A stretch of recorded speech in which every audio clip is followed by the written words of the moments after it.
Hey everyone, What If Fan here, bringing you another exciting part of What If Reborn in Naruto world. You can find the fanfic title and the original author's name in the description below. Make sure to check it out and show them some love. If you enjoy the video, don't forget to like, subscribe, and ring that notification bell so you never miss an upload. Also, a quick update, the stories, What If Reborn in Naruto world and What If Transmigrated as Harry Potter, are going on hold soon, as we have almost caught up with the author. So once again, I'd love to hear your thoughts on what the next project should be on this channel. I'm currently deciding between these three fanfics. What if becoming a mangaka in One Piece world? What if dragon deck user in Yu-Gi-Oh! Zexal. What if transmigrated as a Kanto gym leader?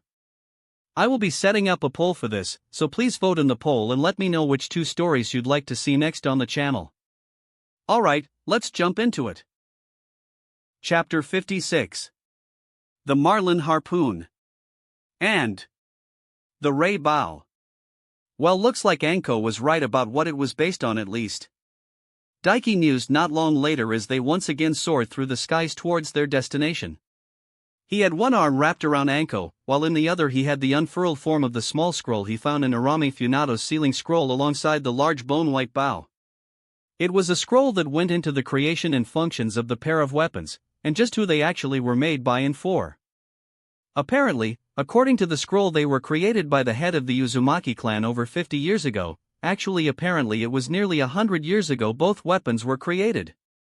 Made by one Erasure, the Bloodchain Storm Uzumaki, former head of the Uzumaki clan and the creator of both weapons. What kind of fucking Chuyuni-ass name is Bloodchain Storm? Daiki snorted to himself. Then again, it kind of fit for someone of the Uzumaki clan. According to Kushina, the entire clan might have been the absolute pinnacle of genius when it came to the sealing arts and had the most advanced civilization by far in this world from what he'd seen. That they might have been, but they were all also barbarian blood knight adrenaline junkie freaks of nature. Like the Kagaya clan, except way more powerful and not anywhere near as retarded. Just autistic as all hell. The autisticiest, honestly. Who the hell sealed the god of death in a mask? Like, where did they even come up with such an idea? And how did they even accomplish it? For one thing, they were the ones who made the Reaper Death Seal, so they were the ones who originally had to have summoned the god of death from what, the afterlife? Some other dimension? And then they just boxed his ass up? Absolutely wild. Well, either way, moving on beyond that, both weapons were indeed created by a former head of the Uzumaki clan. The Ray Bow, the weaker and less useful of the two as stated by Erasure Uzumaki in the scroll detailing their creation and purpose, had quite a few abilities. The main ability of the Ray Bow was for the user to inject a tiny amount of chakra into it, and then have that chakra be amplified massively and could then be formed into a physical shape of pure chakra energy. In the case of the bow, the seal work on it made it so that the chakra was formed into an arrow. It didn't have to just be a small bit of chakra though, that was just an example. Apparently, it could handle and amplify a lot of chakra. As in, it could create arrows the size of buildings, no sweat. That alone was incredible. But it didn't end there. No, because the Ray Bow had a few other abilities. For one, when it pierced a target, it pulsed chakra from the arrow it made erratically through the chakra network of the target and heavily disrupted their chakra network. Even just grazing them could fuck over someone's chakra network for a decent while. The amplified chakra arrows also apparently were paralytic. The bow itself added a paralytic enchantment? Sealed a paralytic effect into the chakra itself. Oh, and apparently the user of the bow could even change the trajectory of the arrows fired with the bow itself. It was an absolutely busted weapon. But apparently it was just the weaker of the two weapons when it came to regarding the Marlin Harpoon. Which was specifically stated right away in the scroll, to be a failure. That was wild, incredibly absolutely wild. From a cursory glance, the weapon did exactly as he knew from examining its seals. It absorbed chakra, a lot of it. That was its most basic function. What he wasn't quite expecting though, was what else he read. The Marlin Harpoon had its own chakra system sealed within it. Or rather, it had a beast of notable power sealed within and bound to the harpoon itself as if it were its body. The boss of the Marlin summoning clan. In Arashir Uzumaki's pursuit to create the ultimate and sentient weapon with the ability to sense chakra, absorb chakra, and protect its wielder, he entered into a contract with the Marlin summoning clan, and promised the boss of the summoning clan eternal life in the form of the Marlin harpoon. The Marlin harpoon had all the strength and chakra capacity of a high-tier summon boss, but was deemed a failure, because the creation of the harpoon itself was flawed and too rigid and thus limited the boss within the spear unless it was attacking straight head-on. Thus, both the Marlin harpoon and the ray bow for some reason were scrapped as projects after being completed. There was a little tidbit at the end though that had Daiki raising his eyebrows.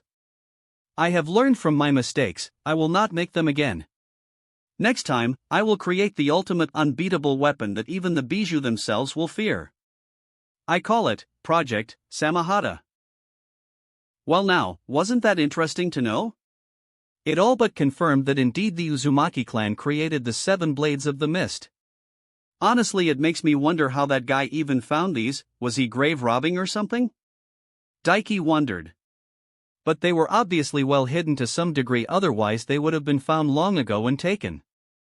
Failures the creator might have called them, but they were obviously better weapons than at least half of the 7 Swords of the Mist. Honestly, considering Arashir Uzumaki called the Ray Bow and Marlin Harpoon failures, beyond the Kiba Blades and Samahata, it wouldn't surprise him if the other 5 were just random weapons members of the Uzumaki clan had for their rank and file, and not actually anything that special. Well, maybe not Kubakira Bocho, simple as it was in effect, it was incredibly useful.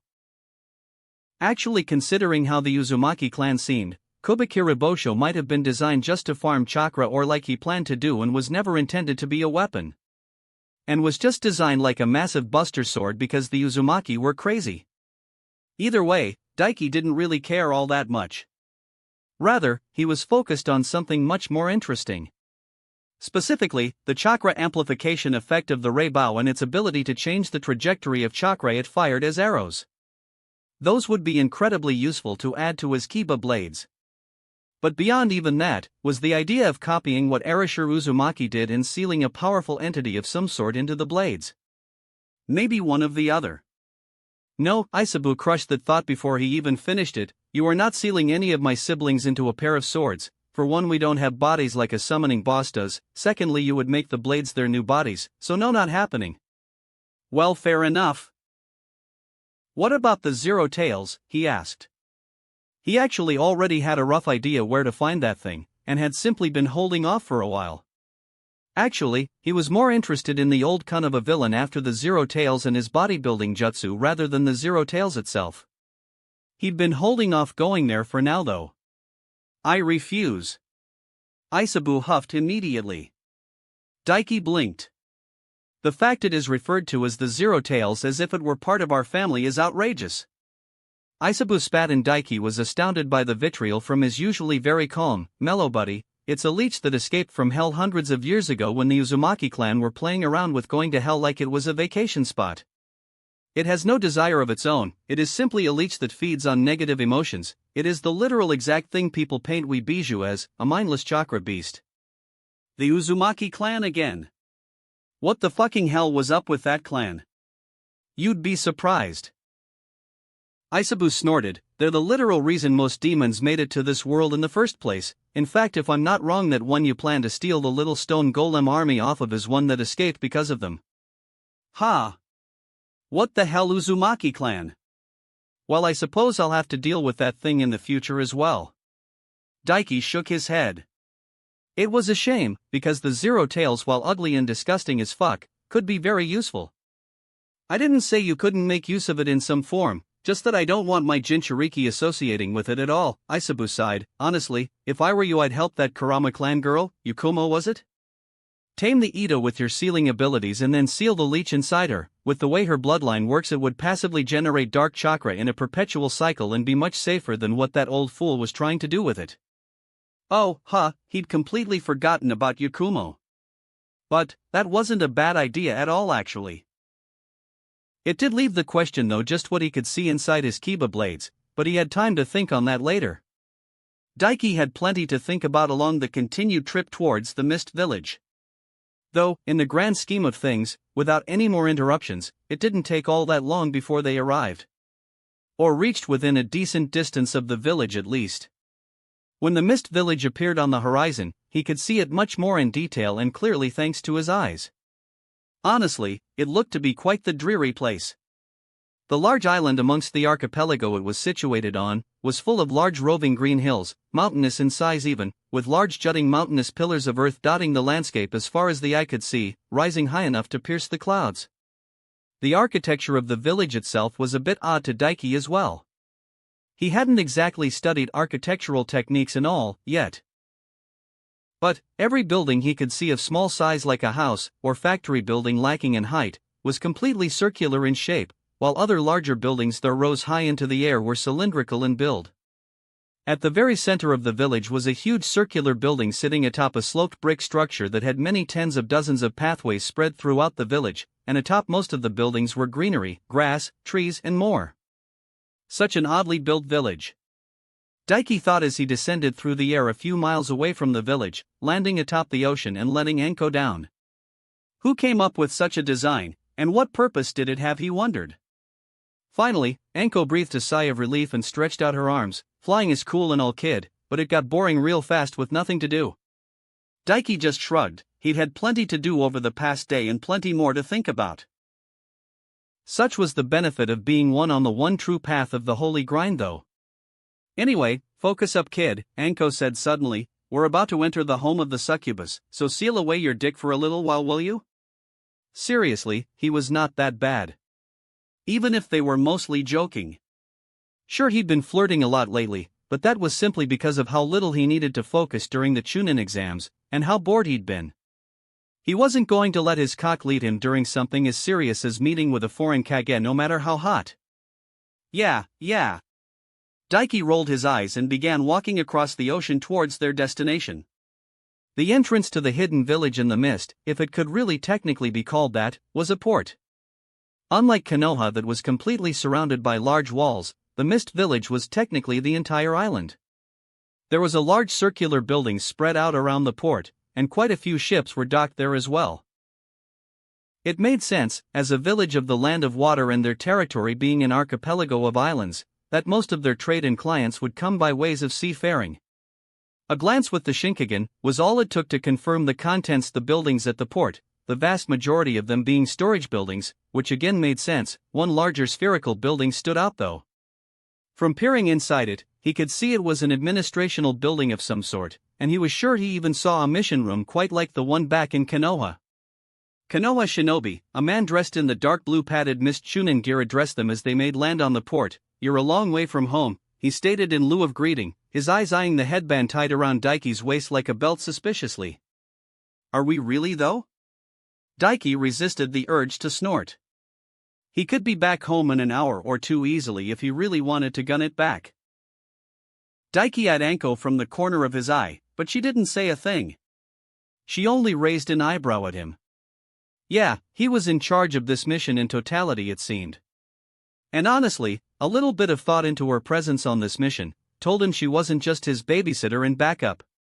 She was evaluating him and would be reporting his performance back to Old Man Third.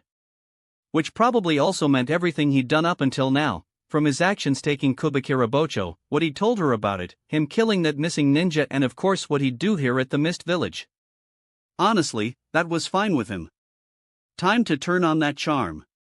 That we are my friend, Daiki gave the Mist Chunin a winning debonairly handsome smile. My name is Daiki Uriai, you might have heard of me, or you will at least in the future if you haven't yet. I and my beautiful companion are envoys of the Leaf and are here to meet with the Mizukage. He bowed his head ever so slightly respectfully while maintaining eye contact. Nailed it. And then he peered straight into the man's mind. Fucking Leaf hippies, look at this hoity-toity rich-looking little fucker. Probably never worked a hard day in his life, the man snorted derisively within the safety of his mind. Isabu snorted. Daiki just maintained his winning smile. If this goes through and sours, he dies first, he thought.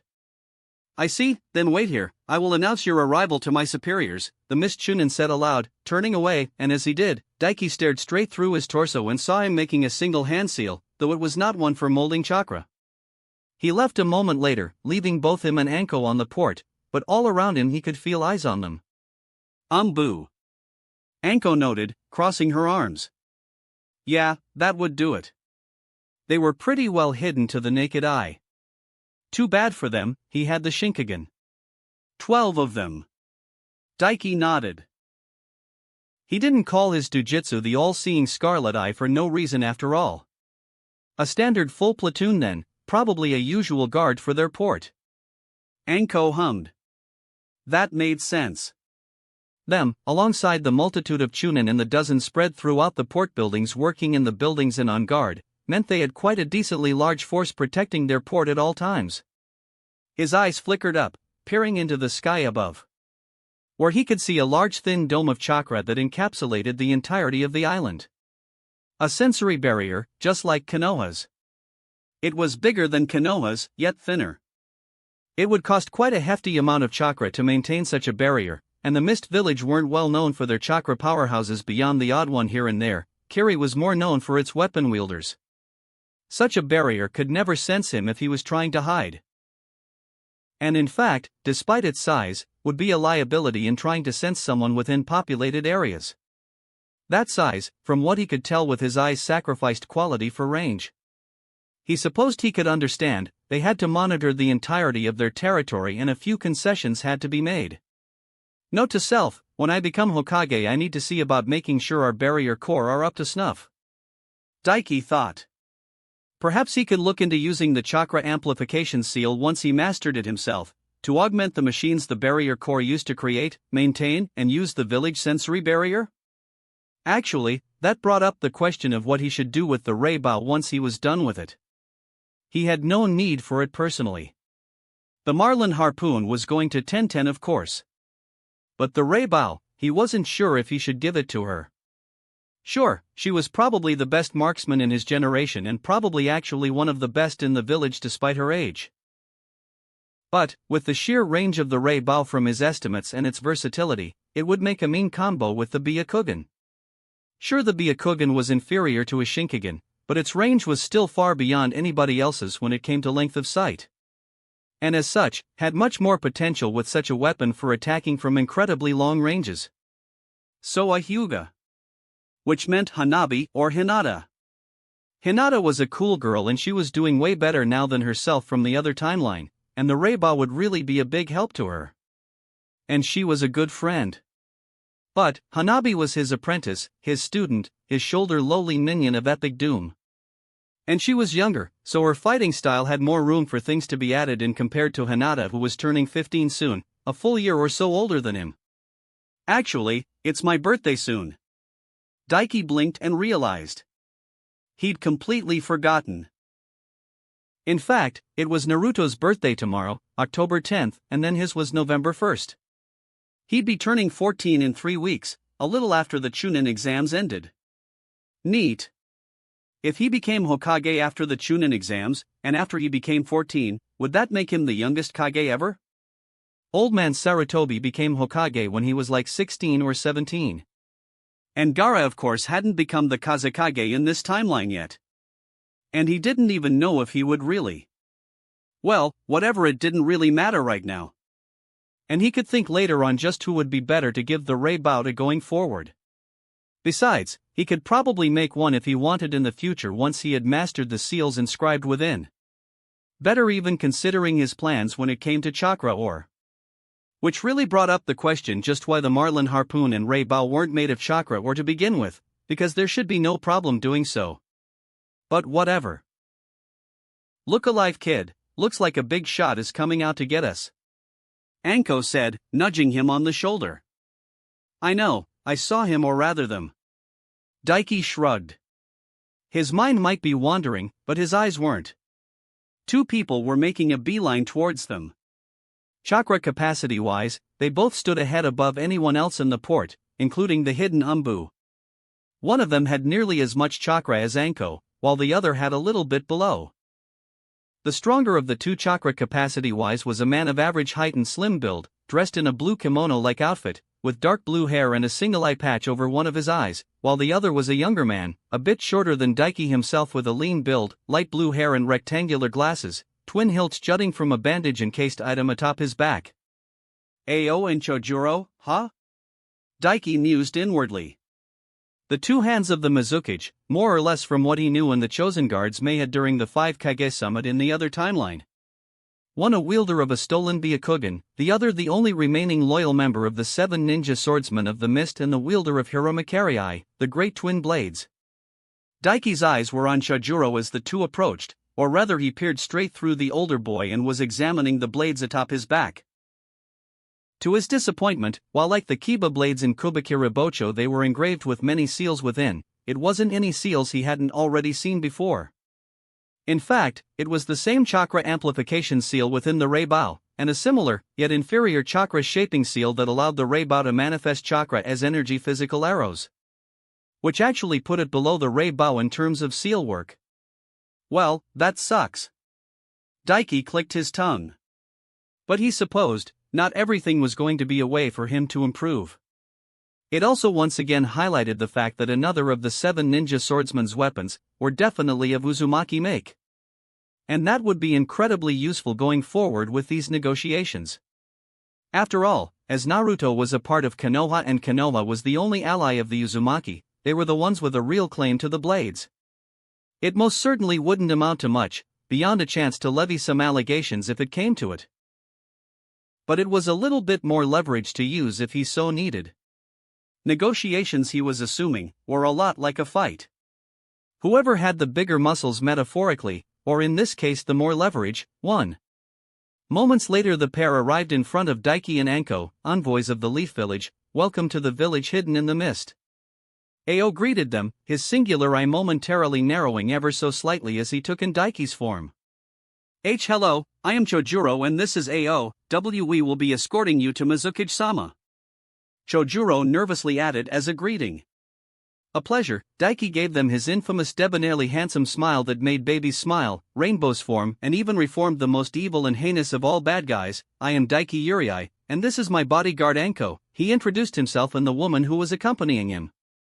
He saw Chojuro's eyes widen ever so slightly at his reply, and could practically read his mind without even using the Shinkigan. So young.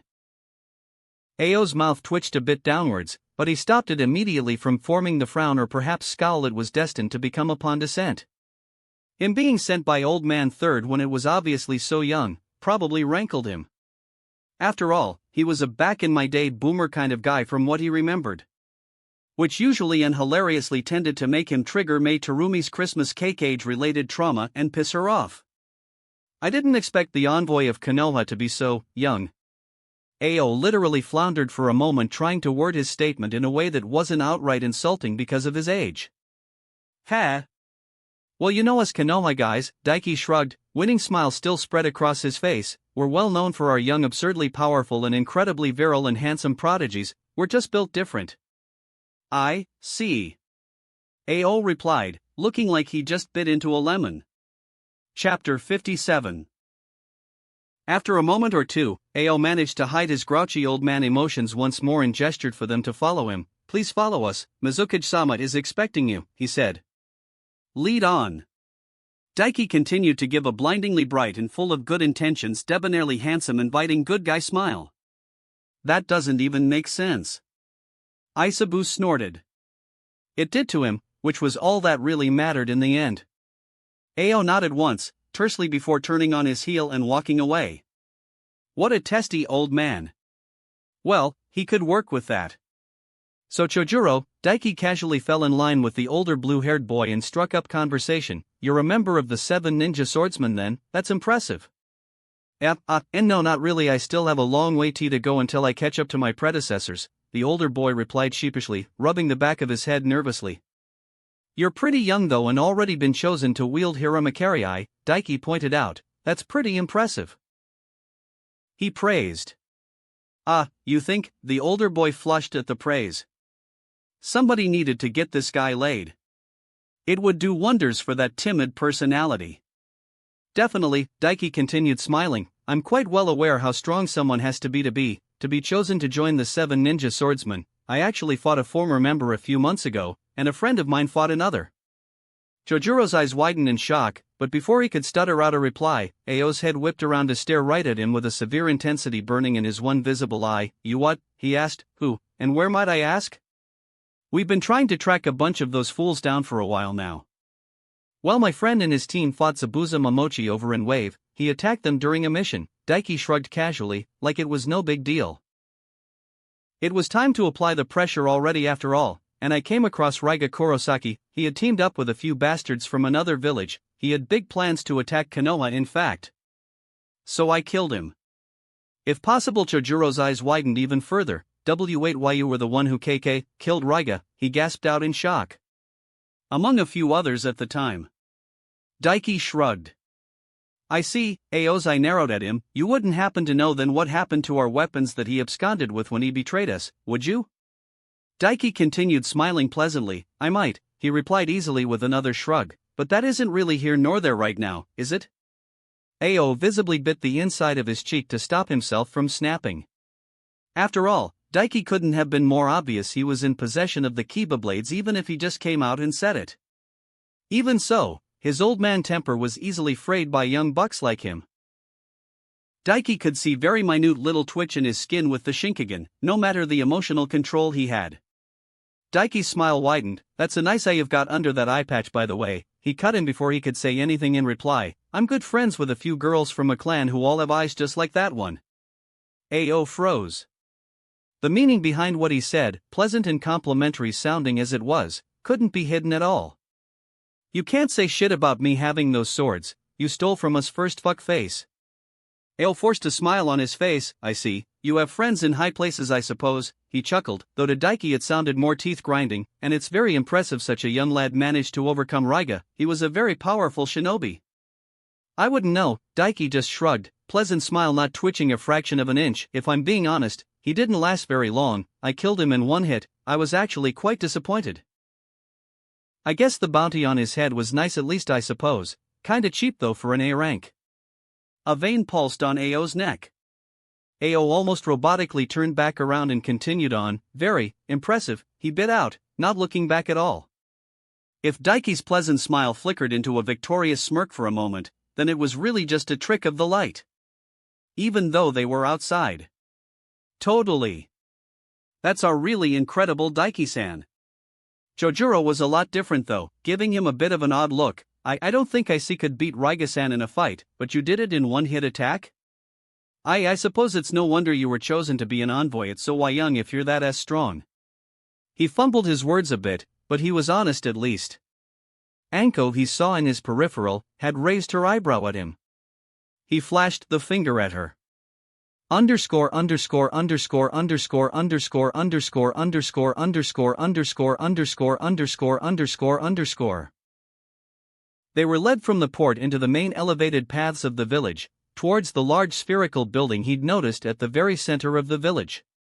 Once they reached it, Ao bid them to wait outside the Mizuki's office while he went in to announce their arrival. Which was really just code for him to let her know what he'd gleaned from them on their little walk into the village, while Chojuro stood watch over them and made sure they didn't get up to anything funky. Not that they would. He and Anko hadn't spoken a word to each other since Ao and Chojuro appeared. There really wasn't any need. Daiki relaxed in one of the chairs outside the Mizuki's office, casually leaning on his elbow after sitting it on the armrest and sweeping his gaze over the interior with his eyes. Umbu littered the place. Dozens of them spread out throughout the building. Which was to be expected. The only place he hadn't checked was the Mizuki's office. After all the hype and crap Anko and the old man were giving him about how hot she was, he wanted to see her face to face when he saw her for the first time, see if that wow factor was real or not. In the meantime, he made some small talk with Chojuro and probed him about Mei Terumi. But, beyond having nothing but praise for her, he didn't really let anything slip. A jonin was a jonin, he supposed, even if they were timid and shy. Finally, after a few minutes, Ao returned, stepping out of the office and closing the door behind him quickly. "Ahem," he coughed, standing in front of the door. "Mizuki-sama will see you now," he said directly to him. "Finally. Sounds good." Daiki replied and stood up, but as Anko made to the same from the other chair she was lounging in, Ao shook his head. Mizuki-sama will only see the boy, no bodyguard allowed, he stated. As a show of good faith, she has dismissed her umbu guard as well. You're kidding, right? Anko scowled, crossing her arms, yet her shoulders were tense. You can't believe we're that stupid, can you? And just what are you implying? Ao narrowed his singular eye at her. Are you, the ones who brought up the talk of a possible alliance in the first place, making allegations against us? Anko growled, eyes narrowing angrily at his tone. She'd saw right through the game already, as had he. Separating him from his bodyguard, and putting the pressure on him of dealing with a Kage face to face, all alone. Daiki didn't say a thing and merely flicked his fingers towards Anko. And a quick pulse of chakra left him. Don't get baited, it's fine. They're just trying to get an edge now after I dabbed on them on the way here. Daiki transmitted a message to her with his chakra. Her eyes flickered to him, before she huffed into a smirk. Nothing like that, calm down grouchy, she shrugged in reply. Man, reaching aren't you? Nah, it's just the kid is a bit of a playboy. Trust me, he doesn't need bodyguard for anything fighting related, it's to keep him getting lured in by a nice set of tits, and I hear your Mizuki has got a sweet set on her. Watch what you say, woman. Ao's eye widened at her statement. How indecent. Back in my day, woman had class. Chojuro wasn't really any better, his face beat red. I'm not that bad. Daiki's pleasant, debonairly handsome smile turned into a smirk full of ill intentions. But alone time with Mei Terumi? Sign me up. We can speak Kage to Kage. Wait, what? Ao's head whipped around to stare at him. What do you mean Kage to Kage? He demanded, Anko's words being completely forgotten about. He means just that, grouchy. Anko gave him a shit-eating smirk. This kid is the next in line to be Hokage. Why do you think someone so young was chosen as the envoy? Hokage-sama chose him specifically for this mission, because he has the strength needed for the position. This is just him getting his feet wet with his future duties. Ao's face fell completely. Thanks for the escort, buddy.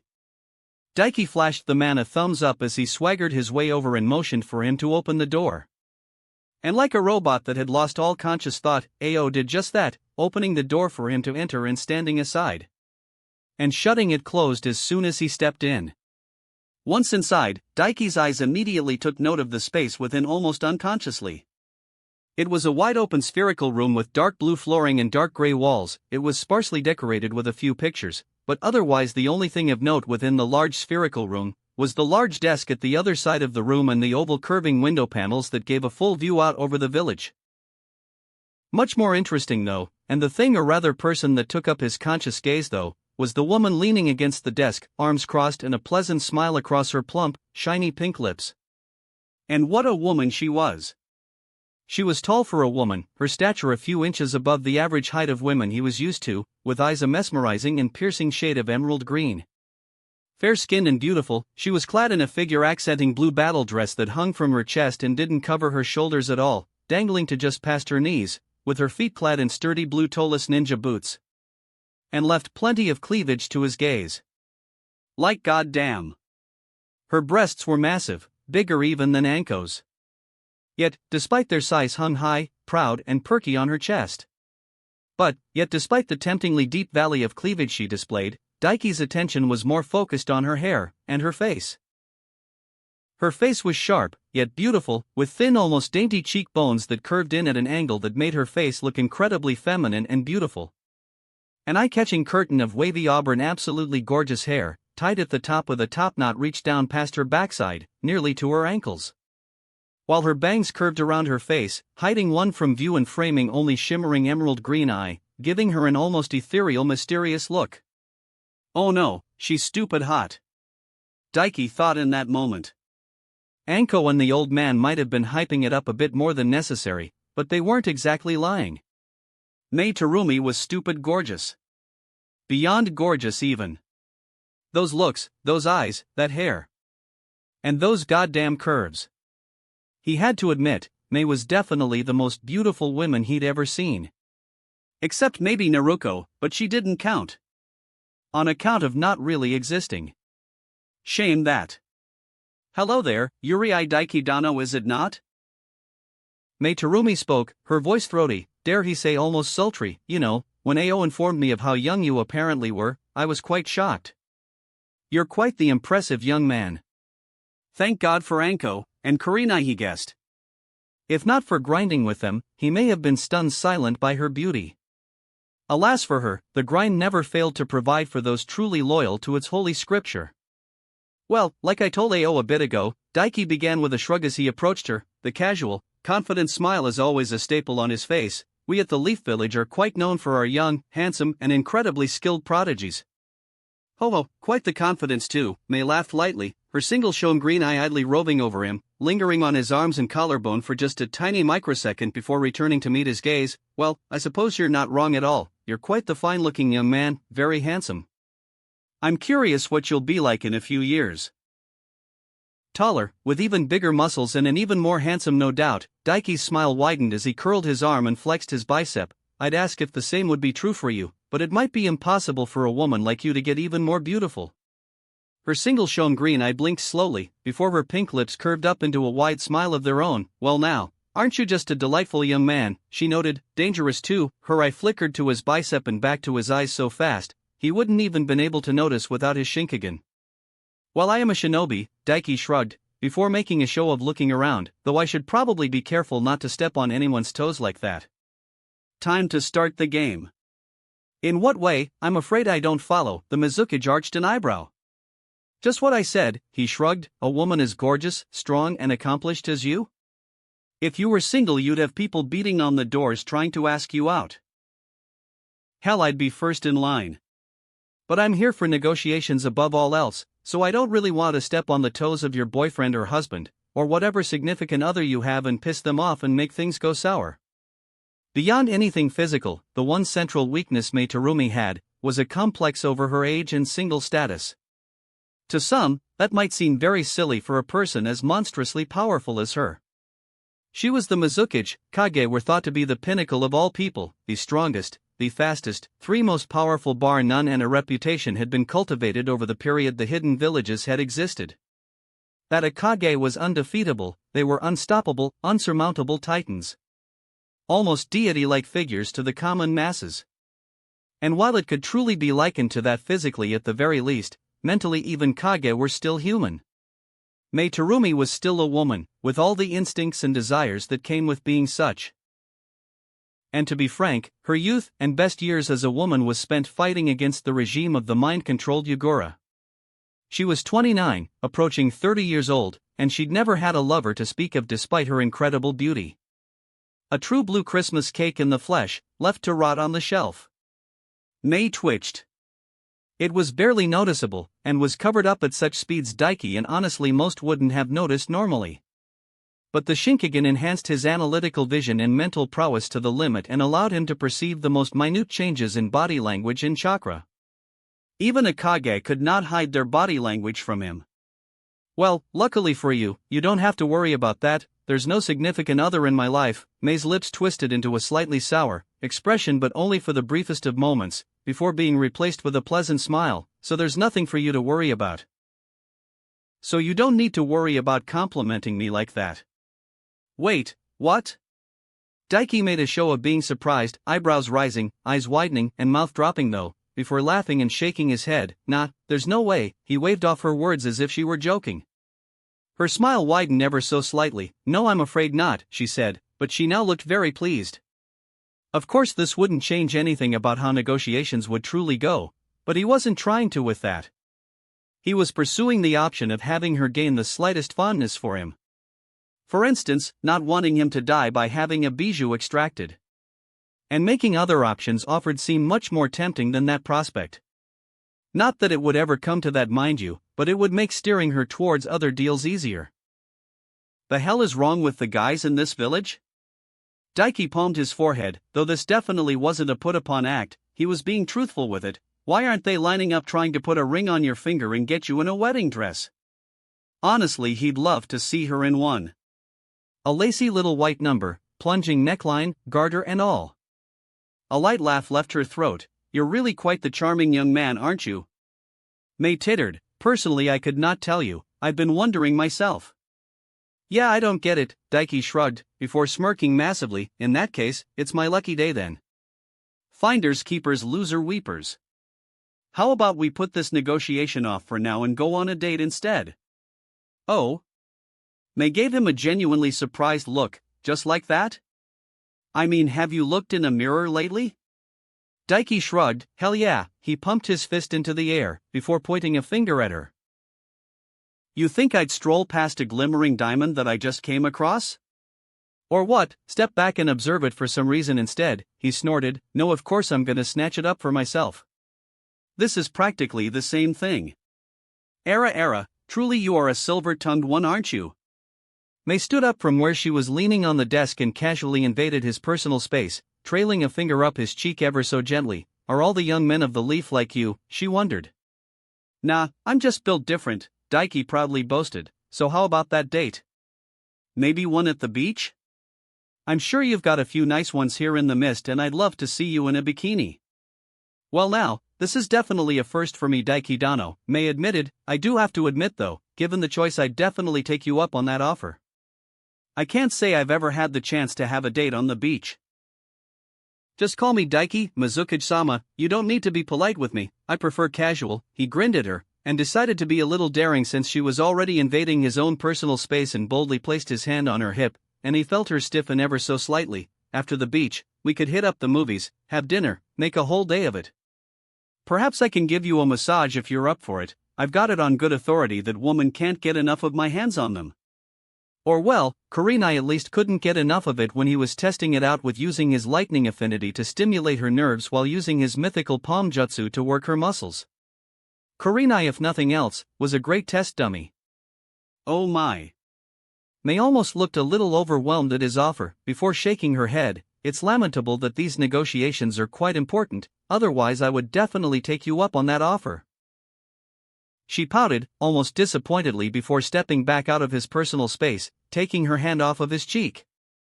Disappointing, but expected. Anticipated even. Personally, I think they'd be much better to bring up as pillow talk, Mizuki-sama, he laughed.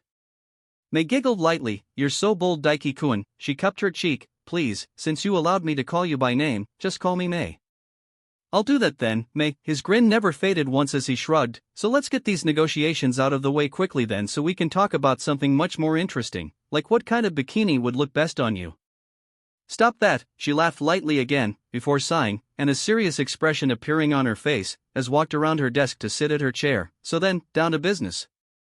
Sarutobi Dano brought up the possibility of an alliance between both the Mist Village and Leaf Village. She brought up, even as she gestured at one of the chairs in front of her desk for him to sit down on. Alright then, time to get serious. That's right, Daiki nodded, taking the seat. He leaned back and lifted one leg to rest the foot of it over his knee. I'm just going to be blunt if that's fine with you. I'm not a fan of dancing around things, as you can no doubt tell. I did notice that. Yes, she nodded, a flash of a smile appearing on her face before it vanished beneath her serious facade once more. Feel free, I admit I find that kind of thing refreshing. He nodded once. The mist is at the weakest it's ever been, Daiki then bluntly said. You yourself are powerful, but beyond you the mist is lacking at the moment. You only have one of the 7 swords and a single wielder. You were once known for being the village with the most bloodline limits, but now barely have any to speak of. The amount of battle-ready ninja under your command is at an all-time low, and to top it all off, you've lost both the Sanbai and the Rokubi. This is all true, yes. It hurt to hear it all said out loud, though I have to admit. May stapled her fingers together atop her desk, a frown twisting across her pretty shiny pink lips. We are weakened severely and still in the process of recovering our strength. The weakened, I do have to point out, does not mean weak. The last part was said quite firmly, and he felt her chakra spike, making the air in the room press down on him heavily. She didn't have anything on old man Sarutobi though. That was a trick he'd shown off quite a lot, a subset of killing intent apparently it was called. There wasn't actually a name for it according to the old man, just that it was something all Kage tended to throw around for a variety of reasons, one of the main being the simple statement of, I am strong. A reminder, more than anything else, on just what kind of beast a Kage truly was. Tobirama doing this generated such force that Orochimaru, Sasuke, Yugo and Suigetsu were almost crushed by it on the spot. I never said you were beautiful. Daiki grinned at her, not at all affected by it. She cut off the pressure and looked away, hiding her face slightly by her wavy hair framing her face. A sigh left her mouth. I see you didn't defeat Raiga for nothing, she mused, before turning back to face him. Well then Daiki-kun, since you've listed our faults I have to ask the question then, why does the leaf seek an alliance with the mist? What do you hope to gain from it? While you have suffered substantial losses yourself, only a fool would not realize the leaf are still the strongest of the 5 great villages, and is in alliance with the sand. Even if Cloud and Stone formed an alliance, which is highly doubtful, you will still win. We would, Daiki agreed without a shadow of a doubt or a hint of shame, though you're a bit wrong on one take there. Our alliance with the sand is on death's door at this point. That clown they call a Kazekage has it out for us after all. Jealousy and incompetence tends to do that. Chapter 58. Truly? May hummed. I'd heard tensions had been quite high because of the Wind Daimyo, but I didn't think your alliance was quite that far gone. Raza's an incompetent moron, what else can be said? Daiki shrugged and had no regret at all insulting the man. He killed his own wife in his attempt to make his youngest son a Jinchuriki. Then he proceeded to isolate said son away from everyone else with his uncle as a caretaker, and make the kid rely on him and love him with all his heart. Then ordered the uncle to make a failed assassination attempt, unveil himself and basically tell the kid he had hated him all along. I'm sure you've heard the story of Gara of the Sand. May actually winced. I'd heard the boy was a brutal insane monster, not any of that, she admitted. All villages have their way of raising Jinchuriki, but I can't begin to fathom what led him to that sort of conduct. From what I hear he wanted to make his son a killing machine that was loyal only to the village, Daiki revealed. He accomplished one side of that I suppose, but being a killing machine doesn't really mean much when he's weak. But then, this is that clown Raza we're talking about. He sent the second strongest person in his village, Pakura of the Scorch style, off here to get ambushed and killed by you guys for whatever reason, he snorted. God, he hated Raza. Wait, Raza, wasn't he dead right now? He should have been killed off not long ago by Orochimaru. And actually, Daiki knew the rough whereabouts of his corpse. Something to think about when I'm done here. Daiki put that thought away for the moment. I see, you have quite the opinion on the Kazekage, May noted. Still, the sand truly didn't add all that much to your overall fighting power in the alliance. Raza was known for rarely ever leaving the sand. That doesn't quite explain why you would want an alliance with us, especially when our general distance is farther than Suna and of course the geographical obstacles. To be honest, it's the old man's idea, Daiki admitted. Like, I'm quite happy allying with you guys if only because it means I get to see you, but overall he wants to invite you guys into an alliance to make up for the fact we've got a few things of yours, or at least how the world sees it, and I'll be blunt, we're not giving them back. Already getting to that then are we, she hummed. So there is no way your village will part with the Kiba blades then? And return them to us? More specifically, I won't, Daiki smirked. Technically, they were never really yours to begin with. They belong to the Uzumaki, and as the leaf is the only surviving ally of the Uzumaki, they rightfully belong to us. Not to mention we actually have surviving Uzumaki in our village. Well, just the one, but still. Oh, so you kept them for yourself after defeating Raiga. Her single visible eyebrow rose in surprise at his admittance. Bold of you to admit that straight to me. The Mizukijin refused to return the blades while using such an excuse. We both know that truly doesn't hold up. They were claimed from defeated foes. Exactly, Daiki pointed out. I just did the same thing you guys did, so you can't really complain. May snorted. True, I will admit as such, she nodded. It is odd though that the leaf would bring up an alliance, and then bring this sort of thing up like this. Charming as I've found you so far, Daiki-kun, this so far has been quite insulting to we of the mist. The alliance is more to stop you guys from kicking up a fuss and making things harder for us, Daiki bluntly told her, and it isn't just the swords. Let me ask you, do you know what Raiga was up to when I came across him? I can't say I do, I'm afraid. We had no idea where he was, May replied, eyeing him curiously. If we did, we'd have long sent Hunter Ninja after him to take him out and retrieve the Kiba blades. How does it pertain to the situation, I have to ask? Well, before that, Daiki shrugged. Let me say this. It's not like you guys don't have something of ours either. How about this? I'll give you the Kiba blades back, but I'm plucking that Byakugan in Ao's head in return and taking it back with me. May's single eye widened. How do you know of that? She questioned. Ao wears seals specifically that block the Byakugan from seeing inside it. Yes, he had noticed that. Those odd paper he wore from his ears like earrings were in fact seals. Seals that were actually a lot like the seals within the Hokage mountain, though of lesser make by far. That's a secret, Daiki winked. So, wanna trade? God, he hoped she didn't. While he knew how to make more, it would take a fuckload of time to do it. Time he didn't want to bother with right now. Time that was really better suited to other things. Though he supposed adding a Byakugan wouldn't be too bad alongside Shirsue's Sharingan. But he could get an actual set of Byakugan from any Hyuga corpse as long as he had enough stored chakra. May sighed. Alright, understood. She nodded begrudgingly. Putting that aside, why did you feel the need to bring up what Raiga was doing when you encountered him? In reply, Daiki touched his hand to the turtle-faced pauldron on his shoulder. It has to do with this little thing here. It's a special pauldron that was made by the village of artisans, he said. It's a very special little piece of armor. Specifically, it was made with the ability to absorb an absurd amount of chakra. It can drain a massive amount rapidly, even out of a bijou. She examined it for a moment before meeting his eyes. Impressive. But what does that have to do with Raiga? She questioned. He'd switched its visage up for this meeting for a bit, so it honestly just looked like a normal roaring turtle head. He'd teamed up with the nobles of the village of artisans who had a grudge against the leaf. Daiki revealed his most bullshit of lies that had actually gotten him into the position he was now. He needed their help, because he found the Sanbai. May's eyes widened. The Sanbai has already reformed? And that far away, she shot up to her feet. Yes, Daiki revealed bluntly. See, they had this big plan together. They were going to subdue the Sanbai with Raiga's strength and the tools made by the nobles of the village of artisans.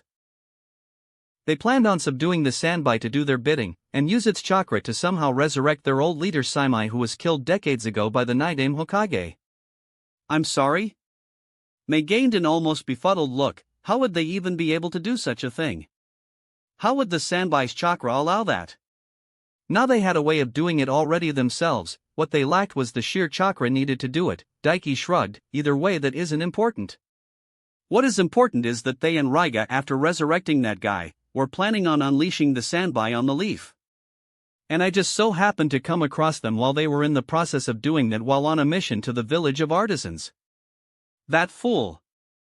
May sighed, rubbing her temple. I'm assuming then, Daiki-kun, that you put a stop to it all? Refuge and audacity, baby. Yes, but probably not in the way you're thinking, Daiki replied. See the guys Raiga teamed up with. There were 4 of them, and each of them were just as strong as Raiga. Now I like myself a whole lot, and I'm amazingly strong, but I wasn't strong enough then to beat 5 shinobi on that level alone. They were definitely not as strong as Raiga. She didn't need to know that though. Which brings us back to the question then, just how did you manage to kill Raiga then and claim the Kiba blades? May wondered.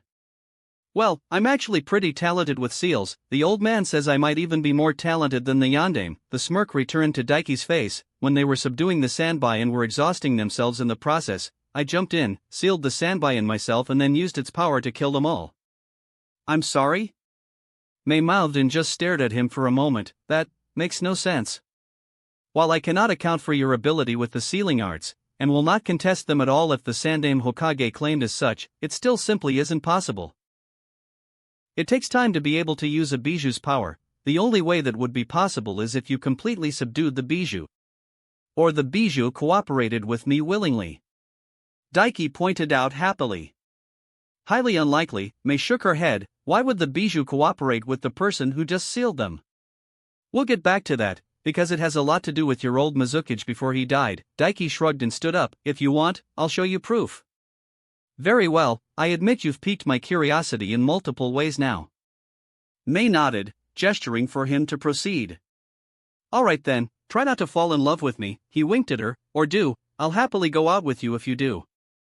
She gave him a mirth-filled look even as he concentrated chakra into his eyes. A familiar red dust shimmered into existence before seeping into his body.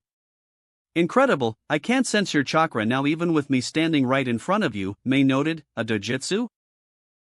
Yup, Daiki nodded. It's a special little trick that lets me hide my chakra. Sensors can't feel my chakra at all, and even the Byakugan can't see my chakra at all either. I've never heard of such a dojutsu or ability. May cupped her chin, quite terrifying actually. You haven't seen anything yet. Daiki laughed, and then he went for the big reveal. He spread his arms wide open and reached deep within him to touch upon Isabu's chakra and called it forth. In an instant, it bubbled into existence.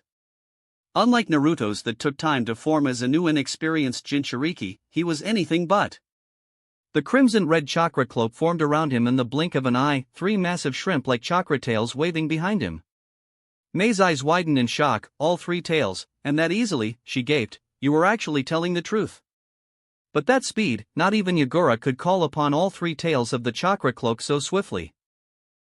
He didn't say anything, just continued grinning at her and let her come to the conclusions on her own. A truly perfect Jinchuriki, she realized, and then something else dawned in her eyes, and something like a cross between awe and horror shone in her emerald green gaze. And I still can't sense your chakra even like this, assuming you are indeed a perfect Jinchuriki then. She trailed off. Yeah, I can't be sensed even in our full Bijou mode, Daiki confirmed for her. Even my jutsu can't be sensed. I could fire off a Bijudama and not a single person would be able to sense it. That's almost too absurd to believe. If I didn't see this right now, I would not believe it. May shook her head, and slumped back into her chair, a long frustrated, dismayed sigh leaving her lips. This is going to cause an uproar in my village, you realize? Waving his hand, Daiki dismissed the chakra cloak and it disappeared in the blink of an eye, as if it were never there to begin with. Already given up demanding for the standby back, he teased her. Who would ever agree and do such a thing? May snorted, the ability to be completely undetected, even while using the full power of a bijou. That is the thing kages like myself have nightmares about. You could waltz into other villages and destroy them before anyone even realizes what is happening. Yeah, I'm kind of awesome like that. Daiki puffed his chest out, and leaned against her desk. Anyway, now you've heard on basically why we want this alliance. Are you ready to hear about why you'll want to ally with us? I'll be honest at this point, I just assumed the underlying threat that you'll fire a tailed beast bomb at my village without me able to do a single about it would be the incentive. May snorted. Nah, Daiki laughed, that's just to get you to go out on that date with me and maybe let me pick out the bikini. May ran a hand through her lovely, thick auburn hair. My, truly you are a dangerous boy, she laughed despite herself. Well then, what is the true incentive the leaf is offering? May hadn't been sure what to expect when the renowned and legendary professor, the god of Shinobi, the Sandaime Hokage Sarutobi Hiruzen reached out to her with the notion of an alliance between the hidden mist and the hidden leaf. It had come completely out of left field and not something she'd expected to ever happen in her wildest dreams. Since the inception of both villages, not once had they been allies. And to be frank, as much as it hurt to admit, there was little they could offer the leaf, especially in their weakened state. They had lost the vast majority of their most powerful force. They had lost both of their bijou. Their troops were at an all-time low. Even monetary-wise, they were completely in the red. That said, while the temptation had been there to save face and block off the offer, she wouldn't allow her pride to outweigh the benefits that the mist could obtain from such an alliance, even if briefly. Upon agreeing, she'd been sent another message from the leaf, to expect an envoy who had the Hokage's full backing and approval in the negotiations. She was not at all expecting a young teenager. And definitely wasn't expecting one, like Daiki Yurii. The boy casually leaning against her desk, as if he weren't in a foreign village grinned boyishly at her. Incentive, huh? Well, how about I start with a gift? A gift, she hummed, before smiling at the boy. Is it perhaps expensive chocolates or jewelry? I'm told those are a staple for dates. Was it wrong for her to partake in flirting with the young man, a foreign shinobi? Definitely. But he was such a handsome young lad, and just look at those arms. So yummy. Just what would they feel like wrapped around her, sinking into her skin? Sadly not. I wasn't sure what kind of things you preferred. Daiki shook his head, grin never leaving his face. You should let me know for next time. And fill me in on your 3 sizes while we're at it. I'll need them if I'm gonna buy you clothes as a gift too, like that bikini for instance. So brazen and bold. Men rarely paid her attention romantically, for reasons she simply could not fathom no matter how she tried to appeal to them. So none had ever spoken to her anywhere close to the way this boy was. It made her belly flip-flop deep inside. And it took a concentrated effort not to giggle girlishly. Men from the Leaf were truly a different breed from here in the much more conservative mist. "I'll keep that in mind for when we finish up here," she replied, and if she fluttered her eyelashes just a little bit, well, that was just normal, wasn't it? For reference, what kind of bikini do you prefer? Daiki leaned slightly over her desk, and as he did, the deep scarlet gaze of his flickered to her abundant cleavage, and his gaze turned almost hungry, sending a shiver down her spine, and he made no attempt to hide where he was looking. "Personally, I'd love to see you in a nice little string bikini, maybe in pink or white." Such blatant lust for her. As if he wanted to launch himself over the desk at her and snatch her up and have his way with her. If he did, she might just let him. "I've never worn one, it's actually not something you'll find on sale anywhere here in the mist," she admitted. After all, for the over a decade they'd been in the process of a civil war, beach attire was hardly going to be a seller during that kind of period. "I suppose I'll have to leave it up to you," she winked at him. A look of surprise flashed across his face at her words, as if he couldn't believe what she was saying. Just like when she told him of her single status. As if he couldn't believe men weren't lining up for her. As if he couldn't believe there was not a clamor to see her within a bikini. It made him all the more appealing to her. She would definitely steal him away from the Leaf right here and now. If he weren't such an incredibly important person to the Leaf, they would definitely go to war over this boy. Anyone would. The surprise was replaced a moment later by that boyish grin again. "So I'll be the first to ever see you in a bikini, huh? Nice, I'll hold you to that then." He laughed in delight, prompting her to laugh alongside him. "For now though, gift-wise I suppose you'll have to settle for this." He held his hand out, and suddenly space twisted. And a massive blade appeared in his grasp. Her eyes widened. "Kobakira Bocho," she uttered in surprise. She'd heard rumors that Zabuza Momochi had been killed, but to think it had been true. And it seemed that it was at the hands of the Leaf, just like Raiga. Did they hunt him down specifically to use in talks of this alliance? Was Daiki the one to do it? Just like with Raiga? Either way, as far as gifts went to open up negotiations, it was quite the grand one. Personally, she would have preferred the bikini. If he was that interested in her dressed as she was now after all, just imagine what he'd be like in such a skimpy outfit. He'd probably pin her down right then and there and have his way with her. Even so. "Thank you," she thanked him as the leader of the Mist Village. "This will go a long way to restoring some of our lost strength." "That's good," Daiki nodded, placing the blade down atop her desk in front of her. "Beyond that, I know where the rest are." "Huh?" She blinked. "You do?" They knew, of course, where Samahata was, or at least who had it. They had no idea where Kisame Hashigaki was though. And retrieving the blade from him was a pipe dream right now. Even she wasn't sure of her ability to defeat him. With Samahata in hand, he was a direct counter to her. Beyond that, they knew just whom had the Kiba blades had been, alongside Kobakira Bocho, well, until now at least. But the rest? They didn't have the faintest idea where they were. Samahata is in the hands of Kisame obviously, and he's part of a group you might have heard of. A mercenary group called the Akatsuki. Daiki revealed. Her eyes widened. The Akatsuki. Of course she had heard of them. They were quite well known for selling their services to the highest bidder. She had no idea Kisame had joined them though. But beyond that, was something she kept close to her chest. The only others who knew of it were Ao and Chojuro. In their final battle with Yagura, they'd learned that through the vast majority of his tenure, he'd been under an obscenely powerful genjutsu. And that, there were ties to Akatsuki.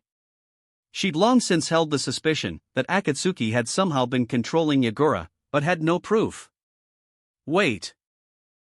Something Daiki said not long ago clicked for her. He had alluded to information he had about Yagura that he had obtained through the Sanbai.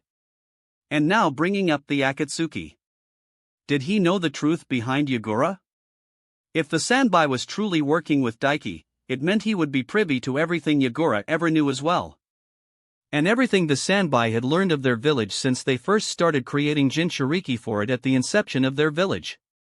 As for the rest, while Orochimaru stole them at some point, Daiki continued, giving an annoyed sigh. Honestly, that guy is one of the biggest ever embarrassments to the Leaf. It might take a little while, but I'll take care of him in the future as well and get them back for you. Mei blinked, putting aside the possible thoughts of Yagura and the Akatsuki. That's quite the claim to make, she pointed out. Indeed, the Hokage did claim you had his full backing and authority for these negotiations, but promising the slaying of Orochimaru of all people is a bit much, no? The confidence with which he said it was very attractive. But she still had to wonder. Just where did such confidence stem from to promise such a thing? It's not the old man's authority I'm claiming that with, it's mine, he said, and Mei blinked as the teenager leaned across her desk fully to cup her chin. You're talking to the one next in line to be Hokage, sweet cheeks. I've already been chosen to become the Godame Hokage. Oh. Oh. Her eyes flew wide open in shock. Hokage, at your age, she could not help but splutter. If true, he would be the youngest ever sitting Kage of the 5 great nations. And of the strongest and most affluent of them all at that. She of course knew he was powerful, being a truly perfect Jinchuriki alone brought that to the table. Even Yagura was not a truly perfect Jinchuriki. He could call upon the full power of the Sanbai, but he was not in full cooperation with the Bijou like Killer Bee was with the Hachibi. It meant that there was always a clash of wills even with the subdued Sanbai that bled off some of the total power, and left Yagura without the Genjutsu immunity true perfect Jinchuriki had. But simply being a perfect Jinchuriki would not be enough to be made a Kage, never mind of the Hidden Leaf Village. Yagura, after all, was her equal if not better even without the use of his Bijou. It meant that the god of Shinobi himself considered Daiki strong enough to hold the position of Hokage even without the power of the Sanbai. And at such a young age. True, the Leaf are known for the absurd amount of young prodigies they churn out, but this is beyond even that, her thoughts raced. Daiki, it seemed, was a truly remarkable individual. That is incredible, was all she could say. Yeah, I'm pretty great, he laughed, letting go of her chin and casually sitting up cross-legged atop her desk, and staring into her eye. I'd have to have a chance with a babe like you after all. He licked his lips, and as he did his sharp canines were exposed to her, giving him an almost powerful, feral look. Oh my. He looked like a wild beast who wanted to just gobble her up. And so modest too, she couldn't help but tease.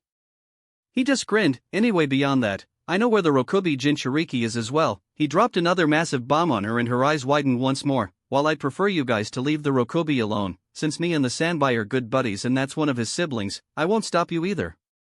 Though it's probably in your best interest to leave it for now anyway. Oh, she said, prompting him to continue. While it was true that subduing a Jinchuriki, even an untrained one, could be quite taxing on resources, and without her there personally they were liable to lose people during the fight. And it would take even more time and resources to train up a new Jinchuriki, the benefit of the war deterrent simply outweighed those losses, sad as it was to say. They needed at least one back sometime soon to ward off other villages that thought they were an easy target. The Akatsuki, Daiki said simply, do you know what they're up to? I don't, Mei shook her head. What did they have to with all of this? I know very little about them beyond being a mercenary group and that they've been hired quite a bit by the Hidden Stone. Fucking rock humpers. Mei was taken aback by the sudden venomous vitriol in the boy's tone all of a sudden as he spat to the side in outright disgust at the mere mention of the Hidden Stone. He shook his head, then met her eyes again. The Akatsuki are composed of a group of 10, now 9 S-class missing Nin after Orochimaru betrayed them. And their goal is the destruction of the 5 great nations. Their plan to accomplish that is the Bijou. They plan to kill all of the Jinchuriki, steal the Bijou and tell me, Mei, before now did you know the Bijou were siblings? No, I did not. Mei replied, even as her mind. 9 S-class missing ninja? And they wanted the Bijou? If such a force attacked the mist, they wouldn't be able to resist them at all. But why did they want the Bijou? Surely they did not think they could make themselves their Jinchuriki and control them as they pleased? But why else would they want them specifically? Most probably aren't. I only found out through the Sanbai himself, and it's why he's willing to completely back me up, Daiki revealed and leaned forward staring absolutely seriously into her eyes, losing the light, confident and flirty demeanor he'd had previously. Once upon a time, the Bijou were all one being. That being was called the Jubi. An absolutely unstoppable monster, with all the combined might of every Bijou and then some. It was only stopped in the end by the Sage of Six Paths alongside his equally as powerful brother, the Jubi, the legendary Sage of Six Paths. A brother to the almighty sage as well, who is just as powerful. I just learned of something both incredible and terrifying. May thought, odd. Assuming it was true, of course. Upon his deathbed, to stop the beast from reforming when he passed, the Sage of Six Paths split the Jubi's chakra into 9 different parts, Daiki continued on, and created the moon to seal its physical body within. Such a fantastical thing. She had of course heard the Sage of Six Paths had created the moon. Most children had heard of that fairy tale. That seems too fantastical to be true. May shook her head. The sage was truly a godlike being, there was no doubt. But creating the moon itself, how would one even accomplish such a thing? No matter their power? Trust me, it's true, Daiki shrugged. The creation of the moon was made through a jutsu known as Chibaku Tensei, an innate technique that is natural to those who possess the Rinnegan. The Rinnegan. The greatest and most powerful, the most legendary of the 3 great dojutsu. The eyes of a god. And how would you know that? May questioned him seriously. I don't wish to call you a liar, Daiki-kun, but this tale is fantastical beyond belief. I assume this is something you heard from the Sanbai? What if it is just manipulating you? The Rinnegan has never before been seen by anyone in this age, and we have no proof they even existed. Valid concerns, but trust me, they're real, he chuckled, not breaking his eye contact with her. After all, the leader of the Akatsuki has the Rinnegan. Oh. Well now, didn't that change everything? Suddenly, a lot of things began to click into place. After all, it had always bothered her. Just what kind of person had the power to control a man as mighty and powerful as Yagura? Just what kind of person had the kind of power required to completely twist someone like Yagura completely against their nature? But if it was someone with the same eyes as the Sage of Six Paths himself, then, it was definitely doable. Chapter 59. Just how long have they been planning this? May couldn't help but wonder in abject shock. Decades, more even, Daiki sighed, running a hand through his spiky hair. They've been in the background fanning the flames of war between us all for ages. They want to keep us weak and against each other for when they're ready to put their plans into action. And it's why the mist and leaf specifically were targeted. Her brows furrowed. I could understand the leaf, you have always espoused for peace between us, but why us? We've been long known as the Bloody Mist for a reason. Because of Yagura, Daiki shrugged, making her blink. While personally I'm not too fond of the guy because he still forced my buddy to submit to him, he was in general a peace-loving guy, right? And he wanted to push for peace. If he ever got the chance, we would have most likely been allied already. And with us allied, the Sand wouldn't have dared push things like they have now, making for a 3-way alliance between 3 of the great 5 nations. It would cow both Cloud and Stone into submission, and we would have been free as an alliance to grow stronger over time without interruptions. I see. May bit her lip, her thoughts racing, but because they wanted us weak for their plans, they couldn't allow that. So instead, they targeted Yagura and put him under some form of genjutsu and made him do the complete opposite and destroy everything he'd been building up instead. It was all beginning to make a vast amount of more sense now. And it brought a horrible pit to her stomach. It was the same reason why they targeted the leaf as well and released the Kyubi, Daiki added. Someone attacked the previous Jinchuriki when she was giving birth, when her seal was at the weakest, and unleashed the Kyubi. In the process of fighting them off and resealing the Kyubi, the Yondaime died and we took a lot of losses in the process, not only to the infrastructure of the village, but a lot of people too. They were behind the Kyubi attack and the death of the Yondaime Hokage. While she wasn't as surprised as she would have been due to the earlier revelations, it was still incredibly shocking to learn. Minato Namikaze was a genius among geniuses. And monstrously power. Capable of killing 1,000 IWA shinobi in mere moments with his fabled flying thunder god jutsu. People thought of him as the second coming of Hashirama Senju and thought that if he were allowed to reach his prime, it would be all but impossible for the leaf to be defeated even if the other 4 great shinobi villages allied against them. He was one of the few men in the history of the shinobi to gain a flee-on-sight order. To think the Akatsuki were behind his death as well as the manipulation of Yagura. It showed just how insidious they truly were, how far their reach went. And it brought another question to her mind. You said this was all pre-planned to keep us weak in preparation for when they put their plan into motion. May swallowed. Do you know when they plan to do so?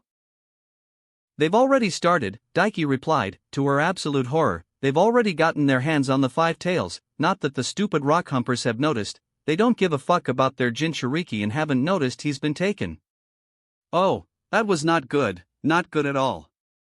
I see, so is this the reason behind why you want an alliance? May asked, as more and more things began to click into place, not only for the possible backup, but for the simple reason of making sure you don't have to worry about the rest of us when you try to deal with them.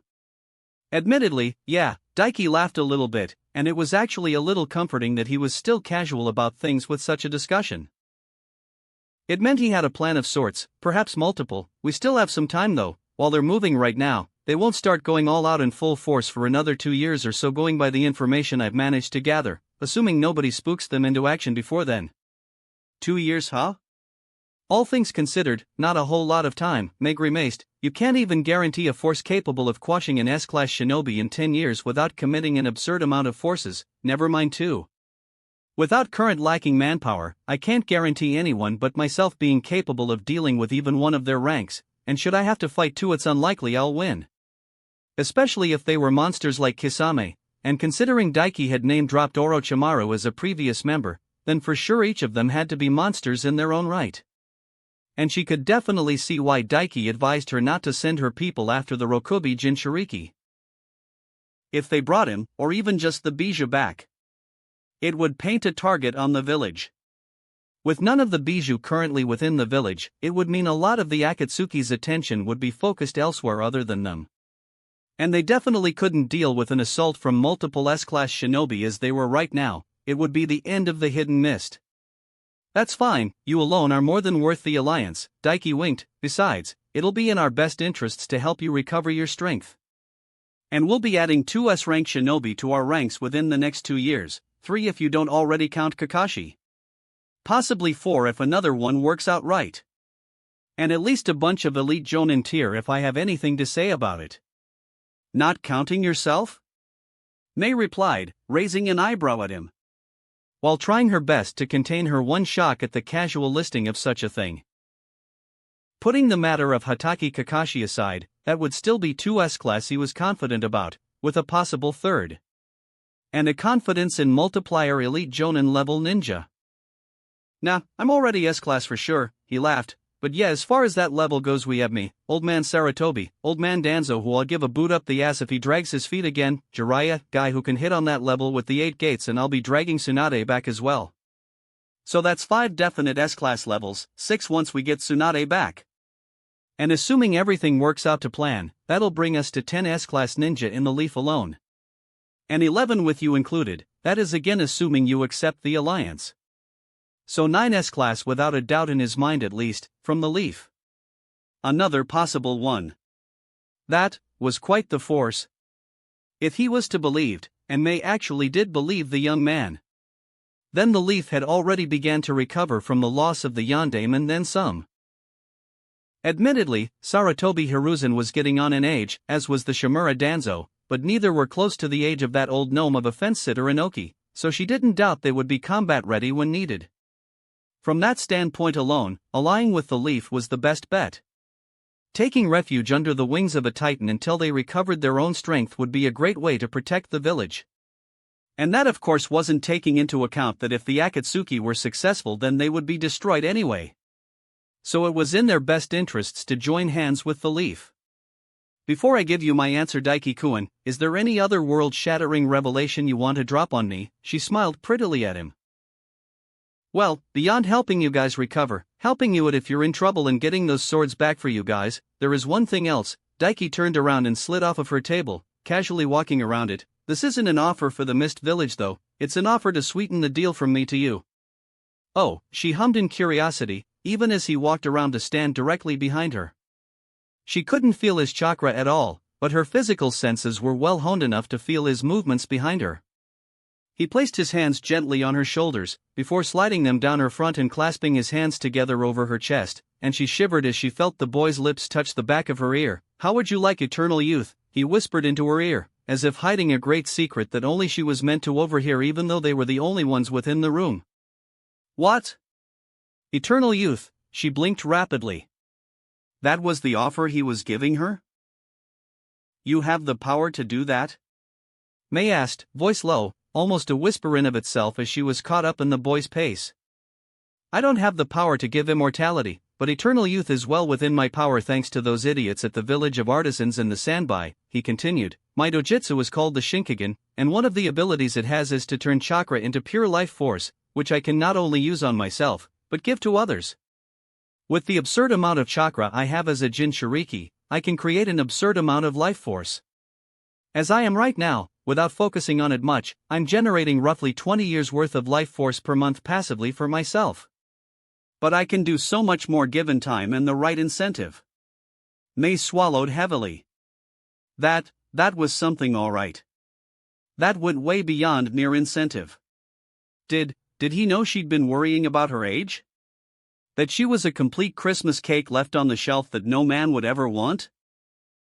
Doomed to be forever alone and never find a man to love her? And you're offering eternal youth to me if I agree to the alliance with the leaf?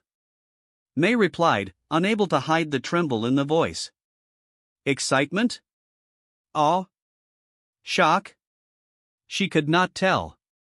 Well, it would be a shame after all for your gorgeous looks to be lost to time, Daiki chuckled in her ear, and it made her shiver. I'm gonna be really blunt, May. Do you know the first thing I thought when I walked into this room and saw you leaning against that desk?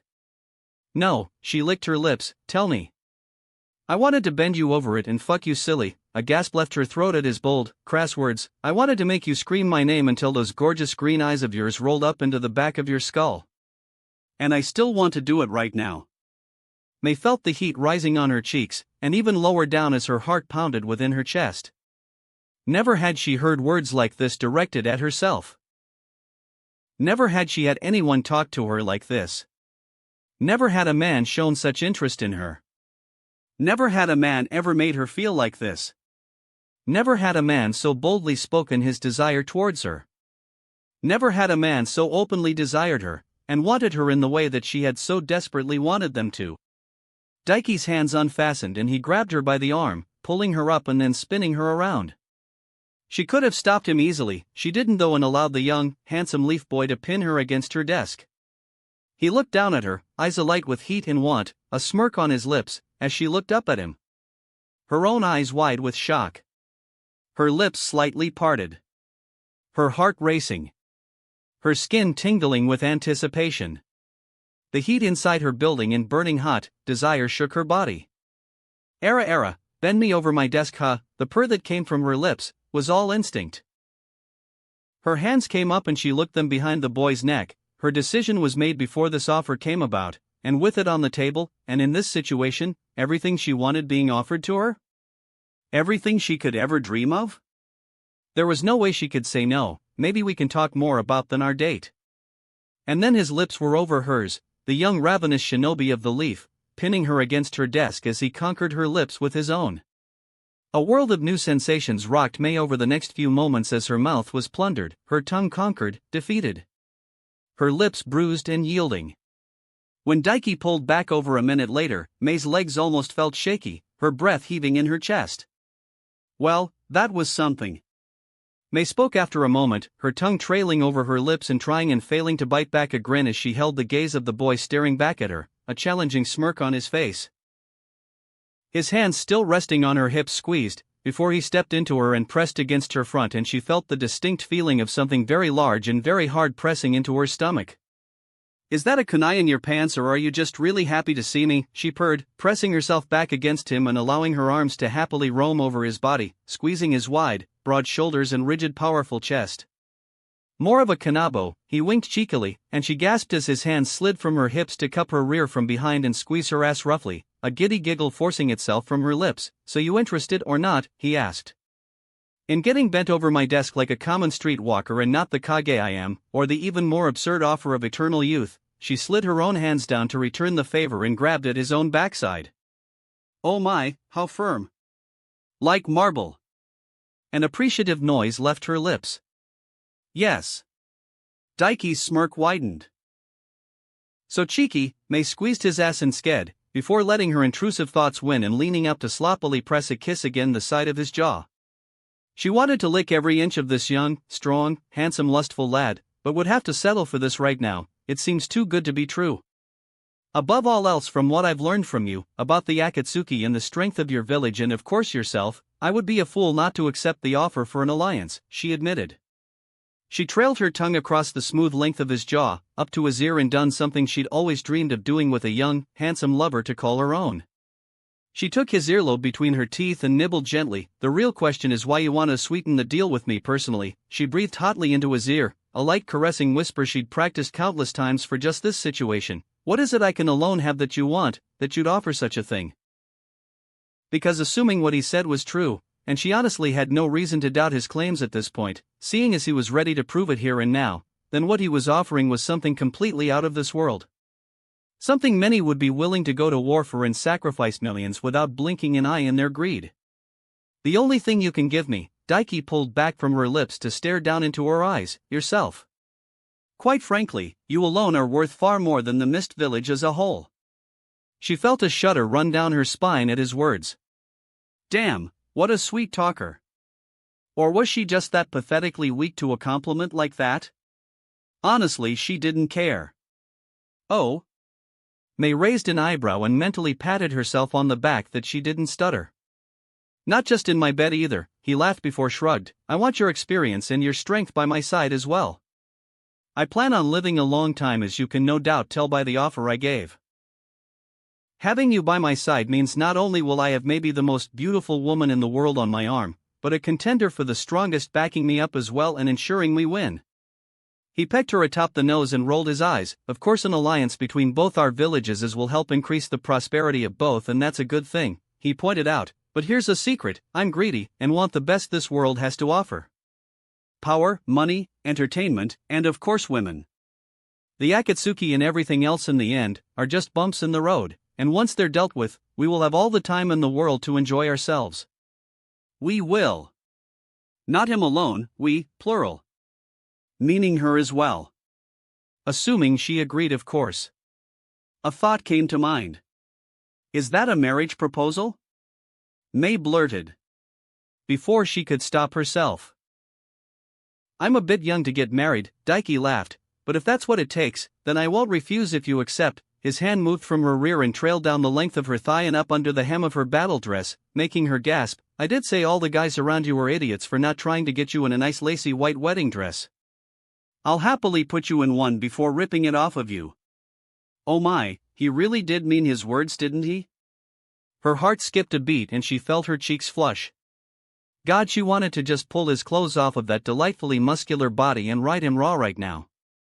So, the Hokage-to-be stared straight into her eyes. How about me and you enter a secret little alliance between only us two for now?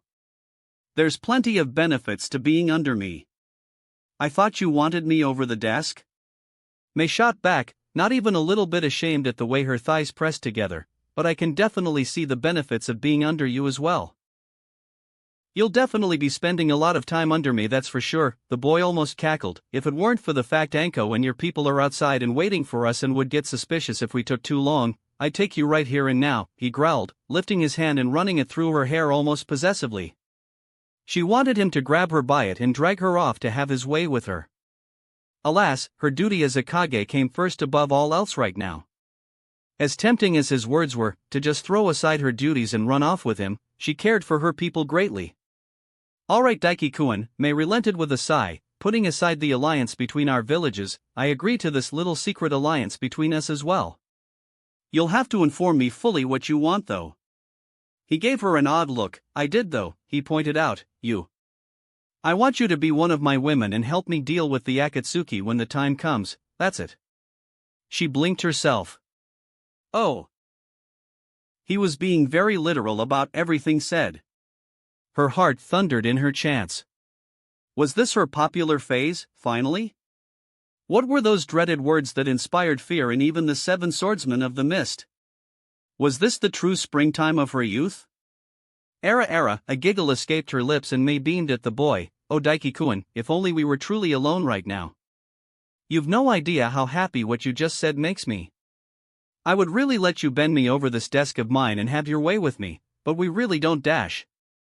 He pressed a finger to her lips and stopped her speaking. Yeah, no chance we can get away with fucking right now, Daiki agreed, before his hands found her hips again and she suddenly found herself lifted and her rear deposited on her desk. I can definitely give you a decent preview though. She felt chakra flare from his palm. And then a breeze rippled across her body and she looked down and stared, gobsmacked. Her entirely nude body beyond her boots and leg mesh stared back at her as Daiki lowered himself, looming over her. A primal look of pure hunger was directed at her nude physique, and for the first time in her life, May felt like prey before a predator. Era. You've got to be fucking shitting me. Anko's voice and eyes were filled with pure disbelief. How the fuck did you manage that? You were in there for a half hour at best. I could literally smell the fucking pussy juice from your lips when you were next to me, kid. It was the first thing she'd said since they left the Mist Village behind. She hadn't said a word about her suspicions, or rather, as Daiki was well aware of, what she knew as truth while in the village and meeting with the council of the Mist Village. After his negotiations with Mei Terumi. Which weren't so much negotiations as him playing around with the truth of things going on around right now, boasting and blatantly flirting. Hell, it went beyond mere flirting, to subtlety at all. There was a snort in the back of his head. You wouldn't know subtle if it walked up to you, called you a weakling and broke your nose. Isabu snorted. Well, of course not. No weakling called subtle would have the strength required to break his glorious sublime grind-enhanced nose. I mean, you heard me tell AO, I'm just built different. Daiki smirked smugly at Anko. After all that shit she and the old man gave him about being on guard because of May's wily succubus vixen ways. And she all but assumed the position, bent over her desk and presented herself to him like a ripe meal ready for him to feast on. And God did he wish he had the time, because if he did he would feast for weeks on fucking N-Man. He thought he'd seen heaven when he'd seen Anko naked and plowed her, but May's body took the cake. He wasn't lying when he said she was a definite contender for the most beautiful woman in the world. I think I hate you a little, not gonna lie. Like, this goes beyond charisma or any bullshit like that. Anko shook her head. She offered to fucking marry you. The Mizukage. To a brat like you. After letting you get in her pants and munch her cunt in the span of a half hour. She didn't even make any demands. That isn't how negotiations is supposed to go between two hidden villages, especially of the Great Five. Yeah, well, beyond the threat he himself possessed and his convincing her of the might of Konoha and just how many S-ranks they had or would have in the near future if he had anything to say about it, and the offer of eternal youth. What else was the ultimate Christmas cake supposed to do but accept? The funniest thing about it was that after he divulged his advantages in the opening bout of their talk, he just started talking out of his ass. It was hilarious what one could say and get away with, when they had power and the ability to reverse age and such. Honestly, he hadn't expected things to progress so quickly, though he had to admit. We could perhaps use this. Isabu mused. That they could. He'd expected it to take a few days at least. But as it turned out, when one was offered an alliance with the strongest village, with the added bonus of being given active help to reclaim their greatest lost assets, even old fuddy-duddies were quick to jump on the gravy train. As it was, while night had fallen, they could be back in Konoha long before the morning hit and he'd still have over 10 days to train for the Chunin exams. But being outside the village with time to spare presented an opportunity. There was a certain village close to the Land of Rivers, where a certain old Dr. Villain lived, by the name of Shino. With the Shinkigan he could easily steal the method for the body revival technique. And directly across from it in a straight line nearly once cutting into the Land of Wind, was a certain small civilian village that he knew a guy called Shira was from, the creator of the Seven Heavens breathing method, that again would be easy to steal with the Shinkigan. And it was directly en route between Suna and Konoha. Which would be in the rough direction where Raza's corpse would be. Usually it would be all but impossible to find even with that. But with the Shinkigan and his telescopic gaze? And his clones? It would be so easy to find and get his hands on. The only problem was Anko. She'd definitely be incredibly suspicious. If only he could be in too. Ah. God, I'm a fucking moron. Daiki rolled his eyes. I was waiting to see how long it would take you to realize. Isabu snorted in amusement. Shadow clones? The information would just go straight back to his mind when they dispelled, and Raz's corpse could be sealed inside his Dimension Force seal. Now to distract Anko, he decided, I need a massive shit. Chapter 60. It wasn't long later after he had masterfully distracted Anko and got out of sight long enough to make a shadow clone and send it off to do his dirty work, that they finally took back to the air with his mysterious peacock jutsu once more and made their way back towards Konoha. Not long into the flight, however, a thought occurred to Daiki. I'm already outside the village anyway, he mused as he soared above the clouds. A normal detour to visit a friend wouldn't be suspicious or a problem. Anko shouldn't really have any problems with it. And it had been a while since he'd seen Fu. Sure, they talked pretty much every day, but they were clipped conversations and not like normal flowing conversations because of the distance between them. It wouldn't be a bad idea actually, Isabu hummed in agreement, and it wouldn't be a bad idea to open up dialogue with Chome as well. And if Chome is amenable to it, you can keep in better contact with your friend through the mental world we tailed beasts are all connected to. Oh shit. That was something he'd entirely forgotten about. As a Jinchuriki, both he and Fu would be connected through the mental network. It'd be much more effective than sending a message through their chakra messages. Admittedly though, thinking on it, a Jinchuriki could only gain access to that subconscious plane if they were fully linked and working together, right? Chome was cheerful, chipper and happy-go-lucky from what he remembered, but would he actually agree to it? And work together with Fu?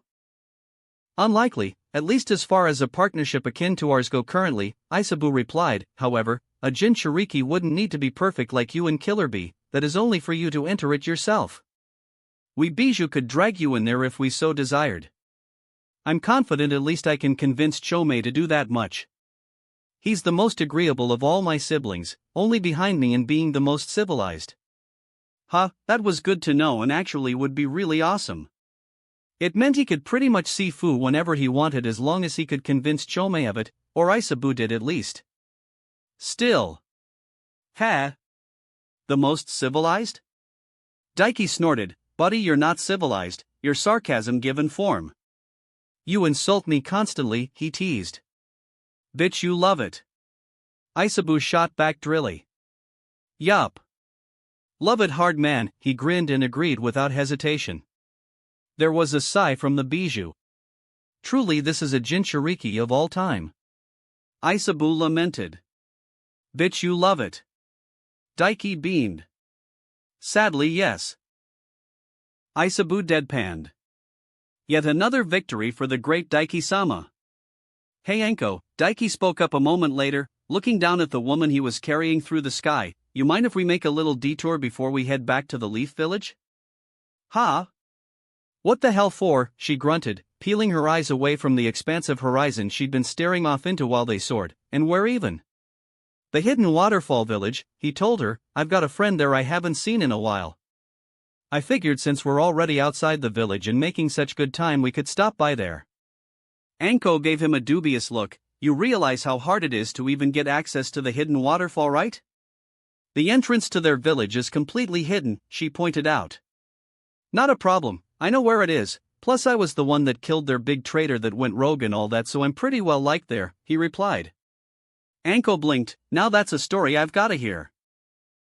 Like damn kid, you haven't even graduated a year yet and you've been involved in so many interesting things. I didn't get involved in this much excitement in 5 years, never mind less than 1, she snorted, before suddenly narrowing her eyes in clear suspicion. Wait, this friend isn't a chick, are they?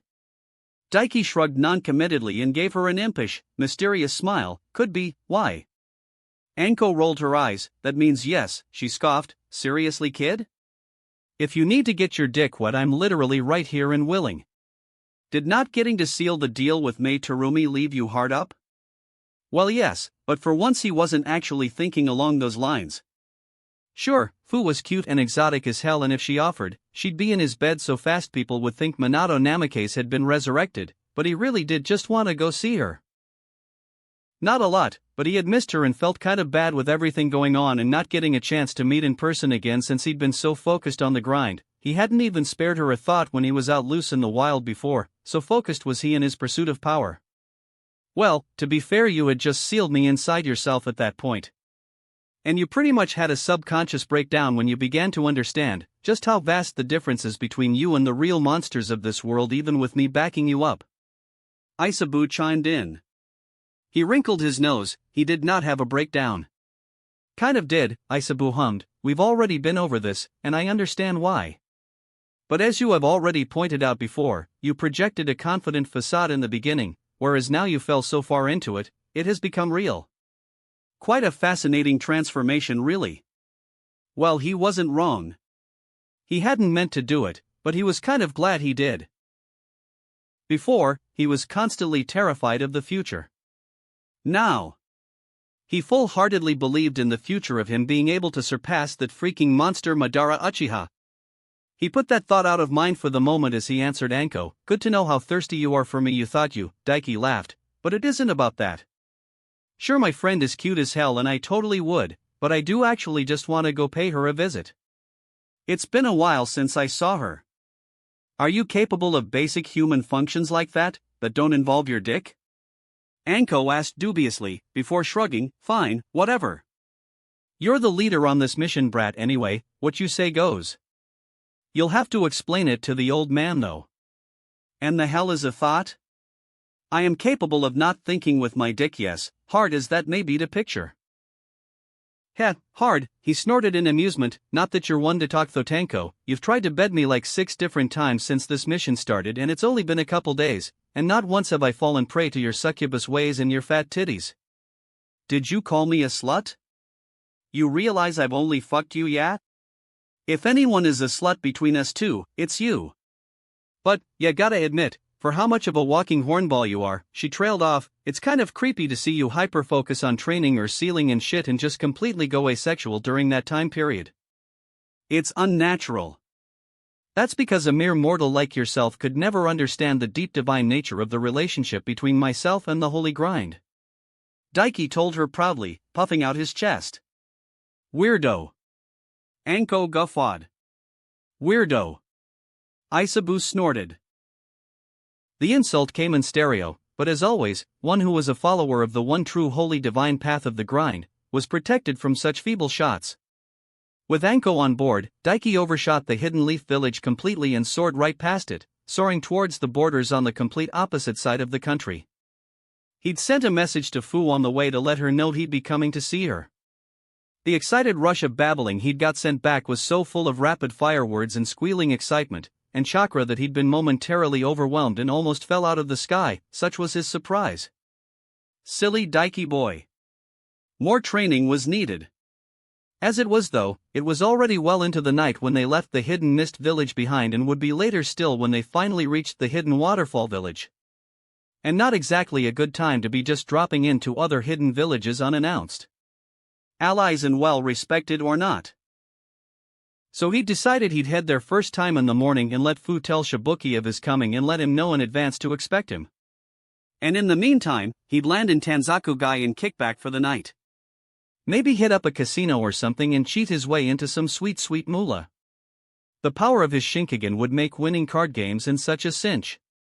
Plus he was a bit low on funds at the moment, or at least not as well off as he was before after he bought his sweet pad from Sasuke. Huh, you know it's been a while since I've been here, Anko hummed as they approached the sprawling town of Tanzakugai from above. Last time I was here there was this loser trying to get into my panties, tried to do it through gambling.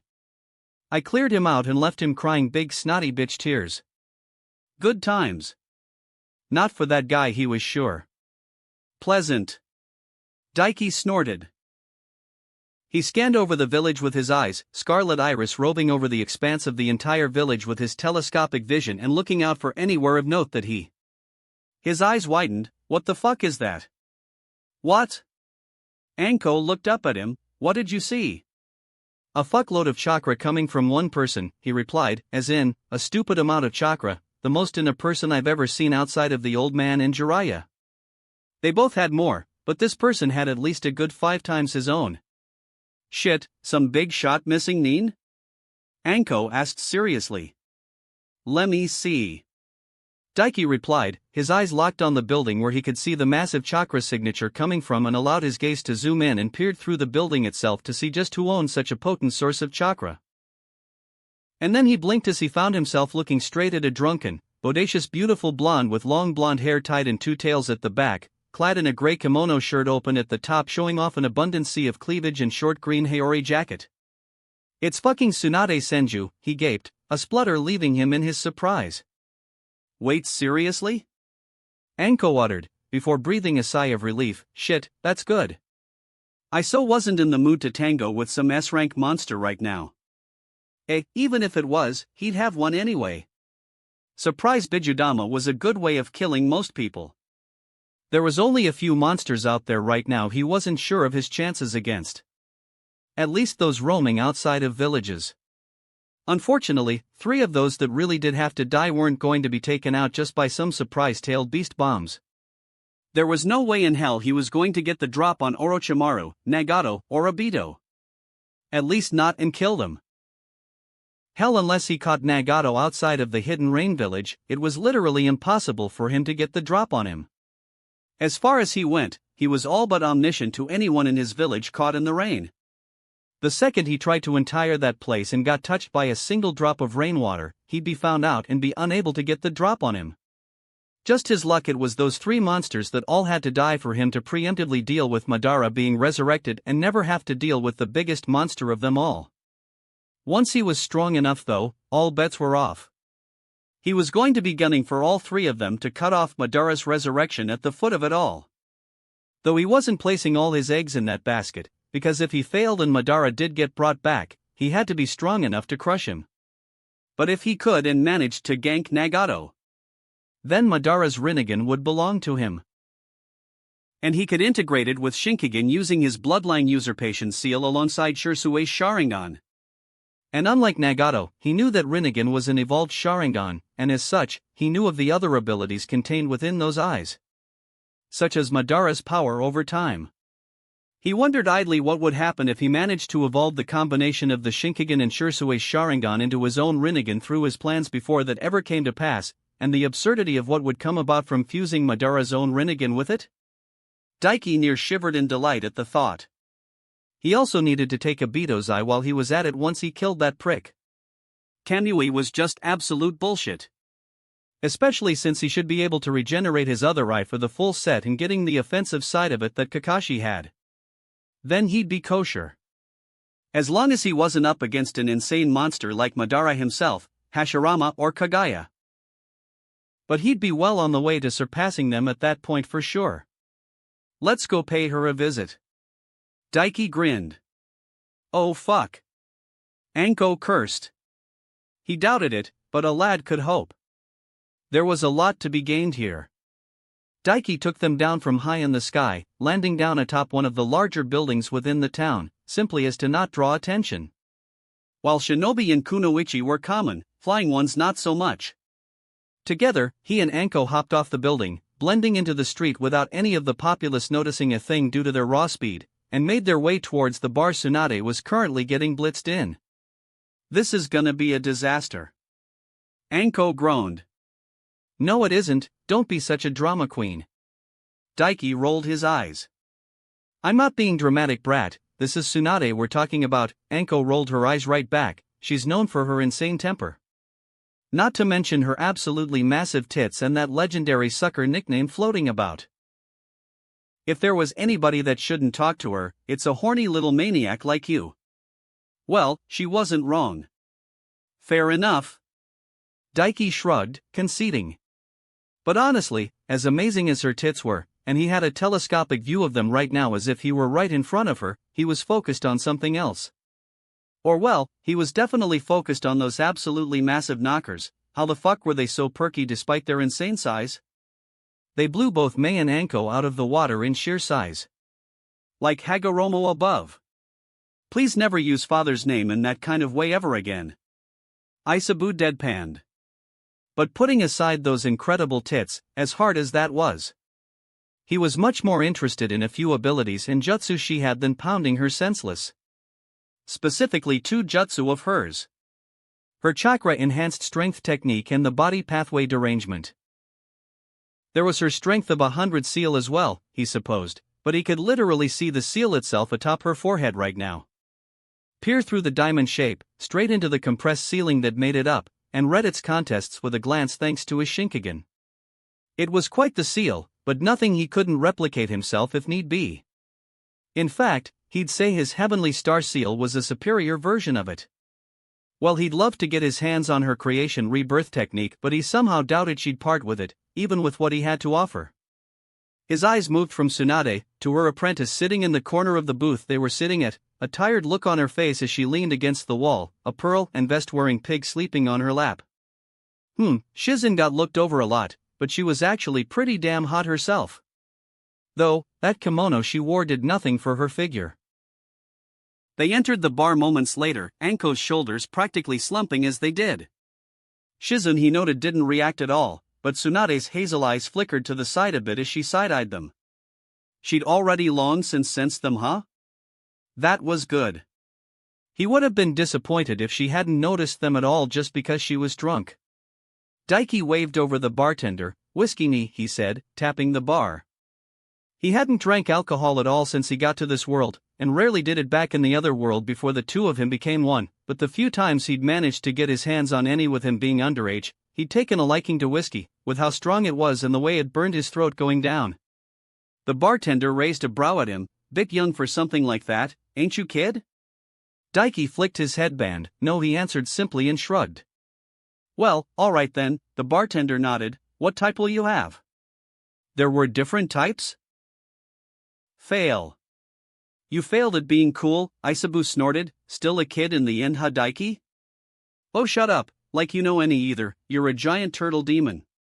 Daiki huffed. "A giant turtle demon who was infinitely wiser than you," Isabu laughed. "Alright, just ask him for Miss Distilled, on the rocks." Why the hell did Isabu know whiskey brands? Miss Distilled, on the rocks. Daiki, however, said out loud, getting another nod from the bartender, who turned around, grabbing a bottle from the top shelf behind him, and pulled out a tray of ice. "Do remember, I've had multiple hosts over the last near 100 years since Hashirama Senju ganked me, as you would put it. Quite a few of them have taken to alcohol to drown away their sorrows from their situations," Isabu explained, as the bartender filled the glass about a quarter of the way up and tossed a few squares of ice in the glass as well.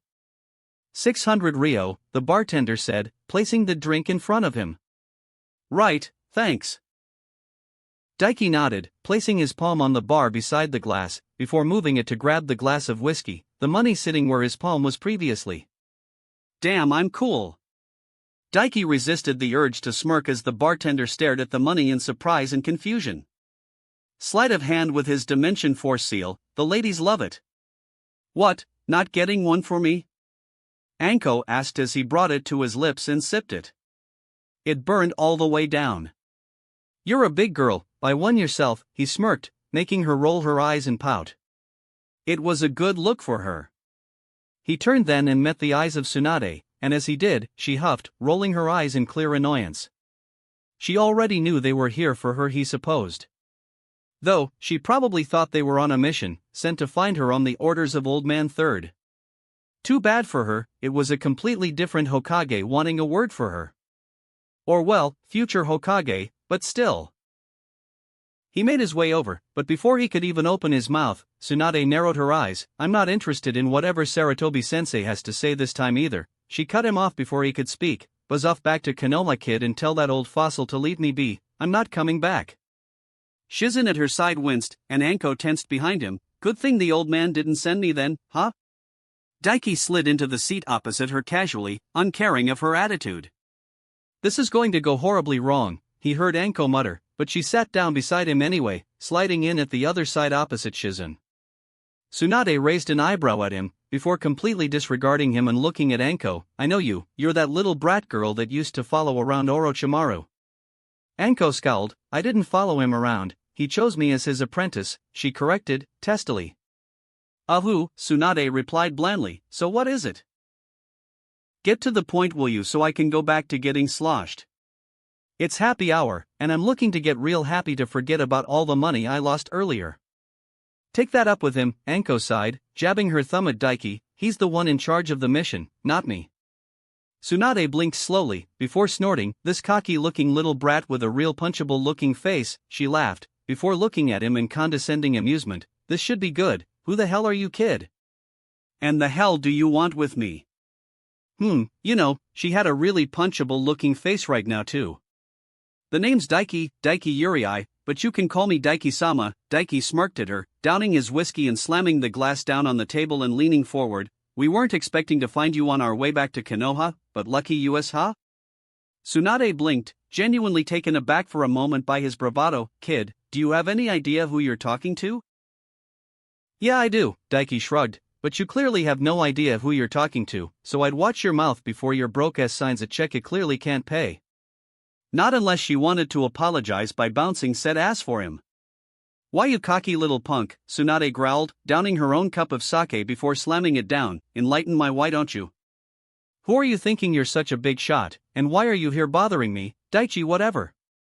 I'm the one chosen to become the 5th Hokage, to take over for the old man." Daiki spread his arms wide and leaned back into the booth chair cockily, "And I'm here for a simple reason. To tell you to get your ass back to the village, or when I'm Hokage, I'll be declaring you a missing nin. The old man has given you plenty of time to grieve, get the fuck over it already." Maybe it was the whiskey. Maybe it was her testy personality. Maybe it was his own cocky personality. Maybe it was all three. Whatever it was, any plans to bribe her went out the window and he wasn't gonna take any of her shirt. Like really, who the fuck did she think she was? Leaving the village for over a decade because her loved ones died. Boo fucking who? Nobody else got to traipse off like she did because they suffered and were grieving. And from now on, neither did she. Anko palmed her face at his side, while he saw Shizen's jaw drop, eyes widening in disbelief at what he just said. Tsunade, on the other hand, stared at him blankly for a moment. And then her eyes blazed in a fury and shot to her feet. "What did you just say to me, you little brat?" she snarled, chakra bubbling and writhing around under the surface of her skin. He could see it with his eyes, like a roiling ocean about to erupt into a tsunami of rage and power. "You expect me to believe some no-name little bastard like you, that I've never even heard the name of, is gonna be the next Hokage?" Anko sighed. "He kinda is. Old Man Third specifically picked him out to be the Godame, and he'll be getting the hat within the year most likely." Daiki was actually not expecting Tsunade to burst out laughing. "That old fossil has really lost his mind, huh?" She guffawed, yet the fury in her narrowed eyes blazed still as she held his gaze. "A little thing like you? Have your balls even dropped yet, kid?" Daiki jutted his chin out. "Why, want to test them out?" He bared his teeth. "I suppose I wouldn't mind bouncing that fat ass of yours on my dick, but it won't get you out of coming back to the village." Tsunade ground her teeth in fury. "Alright, that's it you punk," she snarled, fingers clawing gouges into the thick wooden table as if it were made of butter. "Outside, now. Let's see how big a mouth you've got on you when I smash your cocky little head in." "You wish, you washed up has been." Daiki rose to his feet and cracked his neck. "I sent your pasty loser traitor of an ex-teammate running for the hills not long ago. I wouldn't mind going 2 for 3 and clapping the so-called legendary Sannin. This was a good chance actually. A chance for him to test out how far he'd come so far." Tsunade's eyes tightened, but she merely scoffed in reply. "Big talk for a brat that's going to be wetting his diaper soon," she said, before marching her way out of the bar. "Are you sure that won't be an old lady wetting her diaper instead?" Daiki shot back, following behind her, idly scoping out her ass even as he traded barbs. Damn, she had one nice big round fat dumpy for sure. He could definitely understand why Jiraiya always wanted to hit that. Too bad for him, it was going to be him pounding that fat ass this night. Though, probably not in the way the Toad Summoner ever wanted. Chapter 61. He was led out into the wide dusty streets, and found himself standing opposite Tsunade. Note to self: when I become Hokage and tighten things up, work on the infrastructure as well. Not even a bloody pavement in a town like this, Daiki thought, arms crossed before casting his gaze to Tsunade and rolling his eyes. Here, in the middle of the road outside the bar? Are you serious? Don't you have enough debt already?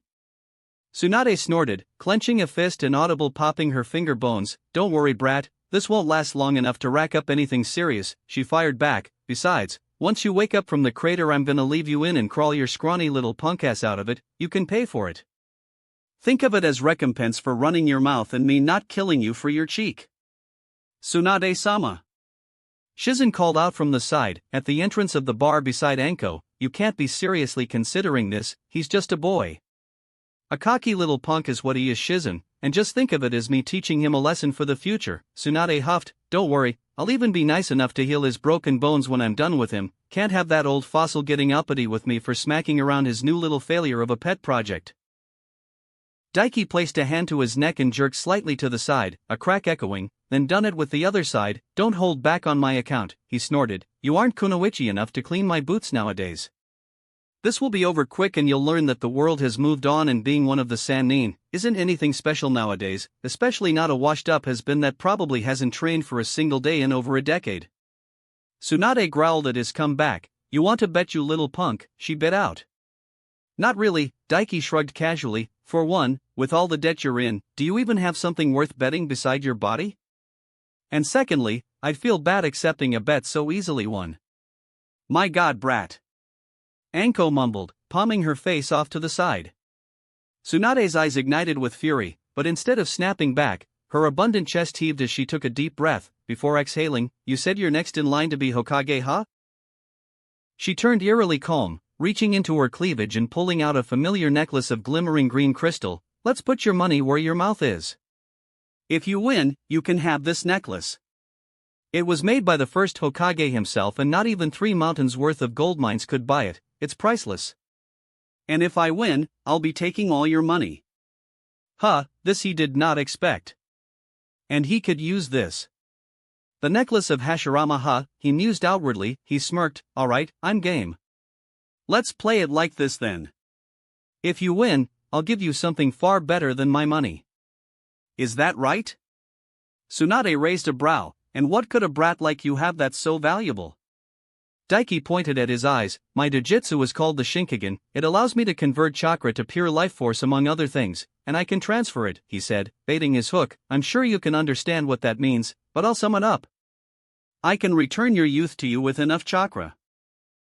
Beat me, and I'll return you to your prime." He wasn't Naruto who could talk no jutsu people like Tsunade into believing in him. But he had his own ways of getting things done. For a woman like Tsunade who was self-conscious of her age now, that was bait enough for him to follow him back. And the best thing about it was something he'd do for free anyway should she come back to the village permanently. Hell, not even just her, but Jiraiya, the old man's teammates, heck even Danzo. He would return them all to their physical prime. Tsunade's eyes widened minutely. "I see." She bit her lip, and didn't deny his claims at all. "Interesting." She grinned. "Well now, this has just gotten interesting. Come at me then, brat, I'll end this quickly and collect on my payment." "You wish." Daiki's smirk widened and he clenched his fists. He pulled on the very base amount of Isabu's chakra, enough simply to change his eyes, while at the same time activating his heavenly star seal. His eyes rippled as familiar bolt-like tattoo patterns spread across his skin. And then lightning shrieked into existence around him as he activated his lightning chakra mode.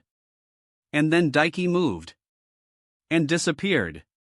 Tsunade's eyes widened as he appeared in front of her in what seemed like an instant, one fist heading for her face, the other held to his side. To her credit, to her title, even out of shape she reacted, fist spiking with chakra and lashing out towards his face. A shockwave erupted from his unclenched fist and his momentum transferred into a spin and he lashed out with a kick that caught her in the side. Tsunade grunted as his kick lifted her up off the ground and sent her flying, smashing straight up through the air, up and over the buildings around them. Hands running through blinding hand seals, Daiki pointed 2 fingers out up at her, lightning style, false darkness. He declared, a massive spear of lightning erupting from his fingers and blasting towards the airborne kunoichi. With this, he had easily assassinated an A-rank missing ninja just a few days prior. Yet, with his eyes he could see as Tsunade, holding her side in shock, nearly narrowed her eyes, a blade of chakra rippling along her hand and she slashed out with it, cutting the massive lightning spear in half and letting it pass around her like water. Humph, guess a Sannin was a Sannin in the end. Out of practice or not. No matter.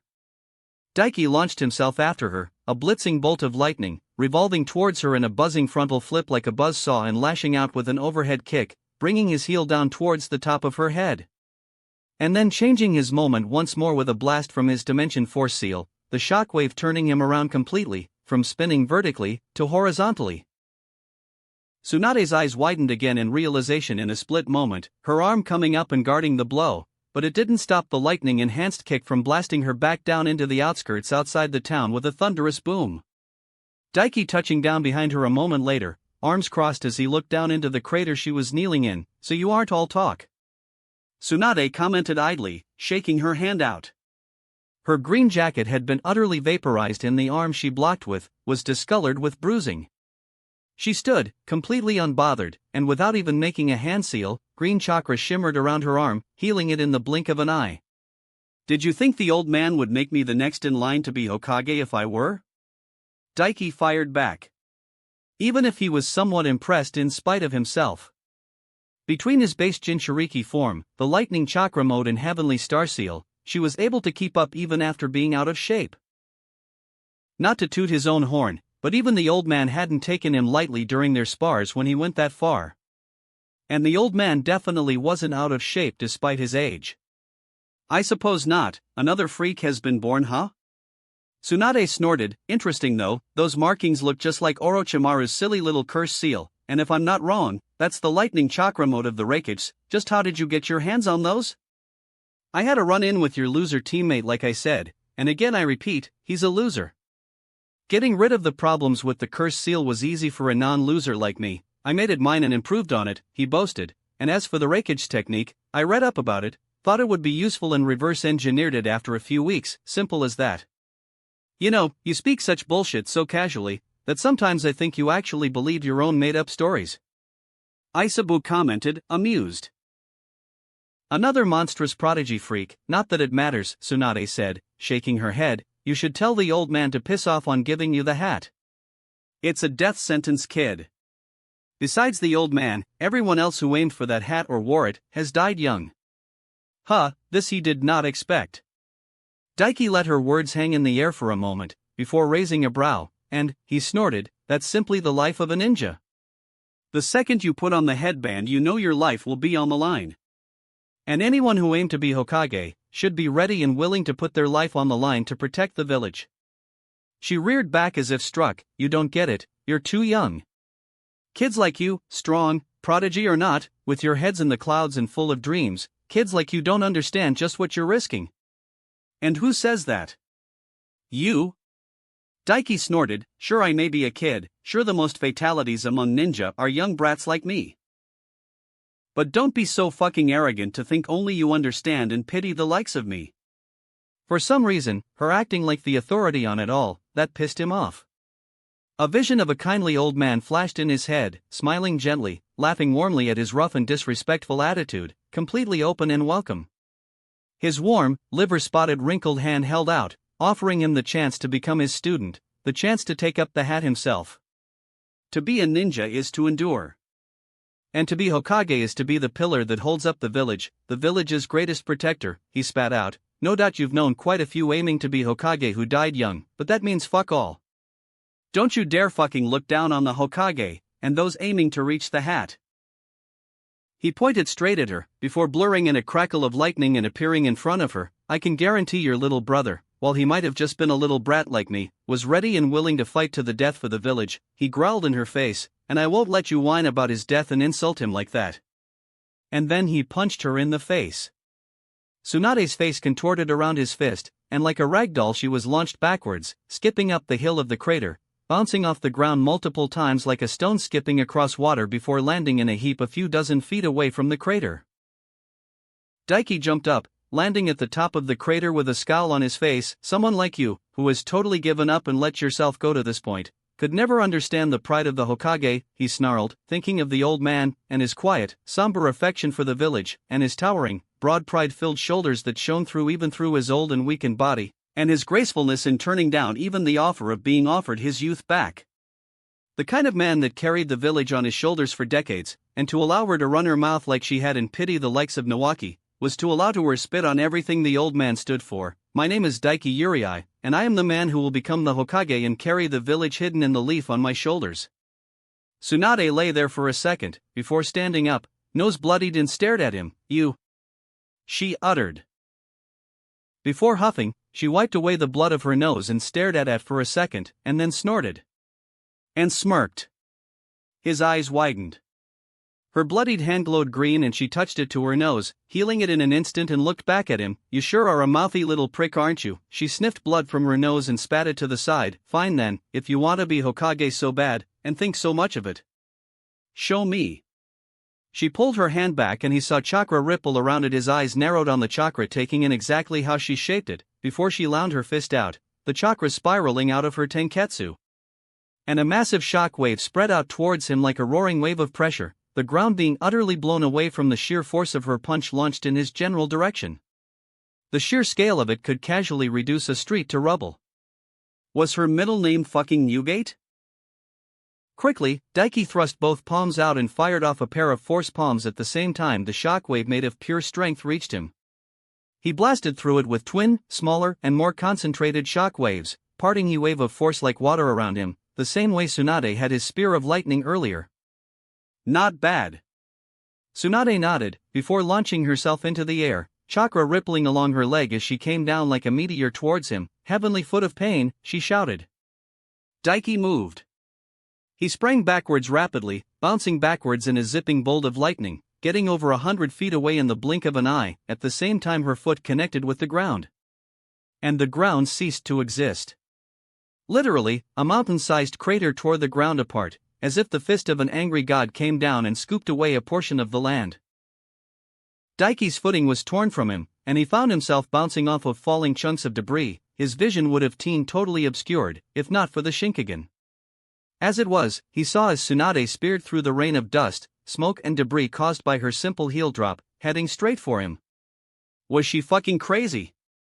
The townspeople were probably panicking something awful. Daiki kicked off the debris, flipping over her punch that obliterated the boulder-sized chunk of debris he was on before. He sprang onto another and pushed off, zipping around her from boulder to boulder, and activated his eyes, ghostly chakra clones warping into existence around him, mixing in with after images spawned from his sheer speed. He surrounded her from all sides, and then came in straight at her front, while his clones and after images converged from all around her. Most would use this kind of feint to strike at the back or another blind spot. But anyone could predict that. So he went for the front. Tsunade spread her arms out and outright spun, kicking chakra out in midair, a sonic boom of force erupting from her feet as she propelled herself into rotating like a Beyblade. A literal tornado of force erupted from around her, smashing into him and obliterating all of his doppelgangers. Ragdoll through the air, Daiki spun around, flipping and landing on the side of the crater she created and goggled. All the debris, smoke and dust had been completely blown away by her attack. What unreal strength! Daiki thought, like he knew her strength even at the base was absurd, and the chakra-enhanced version was far beyond even that. But this was another level entirely. She basically just used the Hyuga's Kaiten, but with pure physical force. He licked his lips, incredible. Barely a second had passed. And then he moved, spearing into the air like a bolt of lightning towards the airborne Tsunade still. He thrust his palm out, firing off a force palm at the same time she punched out, two shockwaves colliding and canceling each other out. Using the force of it, he spun mid-air, lashing out with an elbow. She caught his wrist with her left hand, the farthest away one, grabbing his hair with the closest and dragging him down into a rising knee strike. She wasn't even bothered by the lightning around his form zapping at her body, enough to fry your average shinobi. Coral palm, he shouted on instinct, coral more durable than diamond erupting from around the hand she grabbed, spreading out over her arm and allowing him to pull free, flipping around to grab her around the neck between his thighs and using it to leverage himself above her and drive a punch straight down towards her face. Just before he hit her though, Tsunade opened her mouth and his eyes widened as he saw chakra lining her throat. And she roared. A shockwave erupted from her lips at point-blank range, blasting him off of her and launching him slamming into and through the ground, a crater forming around his body. Ow, he blinked. Chakra enhancement could be used for that as well? That was like his tailed beast shockwave. And because it was pure force, his chakra armor couldn't protect him from it. Move! Isabu ordered suddenly, a shadow descending on him at rapid speeds. He already knew. Daiki substituted with a large rock just as Tsunade drove her foot into and through his previous position like butter. Behind her in an instant, Daiki swept her feet from behind her, before driving an elbow into her lower back that contorted her body around the blow, his other hand grabbing one of her twin tails, and he spun, dragging her through the air like a windmill, before letting go and punting her with a lightning-enhanced foot straight to the stomach. Spittle flew from Tsunade's lips before she was blasted away. But, the kick, while powerful enough to kill a genin on impact, maybe even a chunin, did little more than stun Tsunade, who reoriented after flying for a good 50 feet, flipping and slamming into the ground feet first and carving away at the ground like a rampaging bull. "You hit like a rhino, kid," Tsunade commented with a snort, casually healing herself up. "You're one to talk," he grinned back at her excitedly. This was awesome. His blood was pumping. He held out his hand, and a second later, the Kiba blades burst into existence, igniting with electricity, hovering over his shoulders. He wasn't holding back anymore. This was fun, too much fun. "Is that the Kiba blades?" Tsunade raised a brow. "Yes," he grinned, rushing through hand seals, water style, exploding water shockwave, he roared, opening his mouth wide as his chakras surged and expelling a massive wave of roaring water towards her. At the same time, the Kiba blades unleashed twin massive blasts of lightning that surged through the tsunami-like wave, igniting it with crackling power. A massively powerful combination jutsu. And in return, Tsunade made two hand seals before slammed her hands into the ground, Earth-style, Earth Rampart. She shouted back, and the ground split apart, rising up in front her, forming a colossal earth wall over 10 meters high. The electrified wave crashed against the huge earth wall uselessly, rushing away, and a second later, the massive wall over 10 meters high and at least 100 feet wide rose up into the air. And Tsunade stood below it atop the massive amount of water he'd created, holding the mountainous wall of earth above her hand, something that had to weigh tens of thousands of tons, and tossed it at him like a baseball. Oh, was that how she wanted to play it? Daiki grabbed the Kiba blades floating around him, his lightning chakra mode sparking into all new heights around him before thrusting both forward, lightning converging and swirling around both blades, forming into the shape of a gargantuan dragon head. With the Kiba blades in hand, he didn't even need hand seals for his lightning jutsu, lightning style, thunder dragon tornado.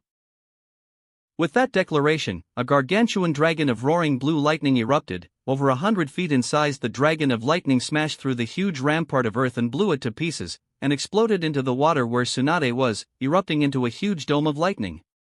Not that Tsunade was still there, already on the move. She blitzed across the water towards him, throwing out a pair of rapid jabs that launched twin shock waves of force towards him, boxing him in. The only options were above or through them. He chose through. Hands going over his shoulders, Daiki threw the Kiba blades. Lightning sparked around them as they buzzed like saws and carved through the shockwaves, spreading out with a thought from him around Tsunade, and lightning bolts erupted from their lengths, forming a box around Tsunade. He saw her scowl, chakra scalpels forming on her hands as she tried to cut straight through the lightning cage, and succeeded. But it gave him a split moment to gain the advantage. His hands had already made the seals and pulled back, twin icy black dragon heads with glaring crimson eyes forming around his fists, before he punched out, ice-style, twin black dragon blizzard. He punched both hands out, twin serpentine black dragons erupting from his fists, ignited with sparking lightning from his lightning chakra mode spreading throughout them, creating the S-class ninjutsu that had even had Orochimaru running for his life.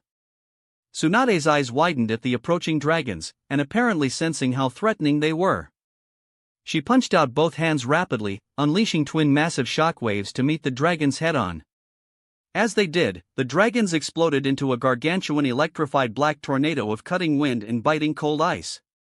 The sheer force of the gargantuan tornado almost blew Daiki off his feet. He had to jump up onto the sides of the crater they were in and hold on with chakra.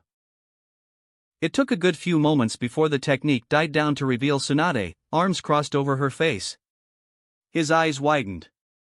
Faint sparks ran over her body, and her arms were raw with frostbite, and bruises littered her torso.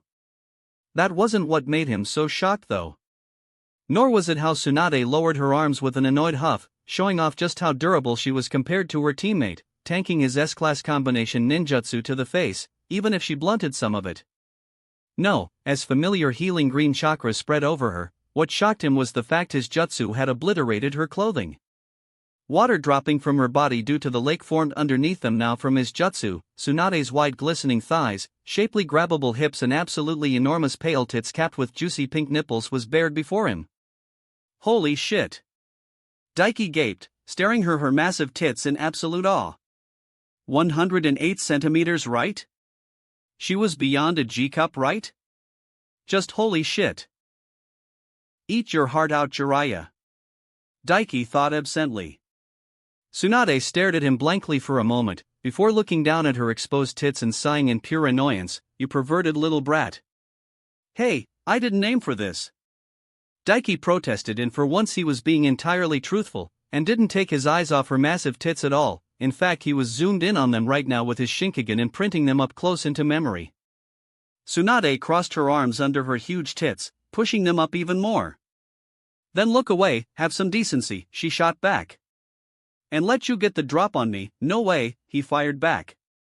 And it was at that moment, Shizune and Anko arrived at the top of the crater and saw the state they were in. "Tsunade-sama, where are your clothes?" Shizune sputtered. "How do you keep doing this shit?" Anko palmed her face. That wraps up this part of What If Reborn in Naruto World. Thanks so much for listening. As always, new parts drop every 4 days, so be sure to stay tuned. Just a quick reminder, the stories, What If Reborn in Naruto World and What If Transmigrated as Harry Potter, are going on hold soon, as we have almost caught up with the author. So once again, I'd love to hear your thoughts on what the next project should be on this channel. I'm currently deciding between these 3 fanfics. What if becoming a mangaka in One Piece world? What if Dragon Deck user in Yu-Gi-Oh! Zexal. What if Transmigrated as a Kanto gym leader? I will be setting up a poll for this, so please vote in the poll and let me know which 2 stories you'd like to see next on the channel. If you enjoyed the video, don't forget to like, subscribe, share it with your friends, and please consider supporting the original author as well. See you in the next one.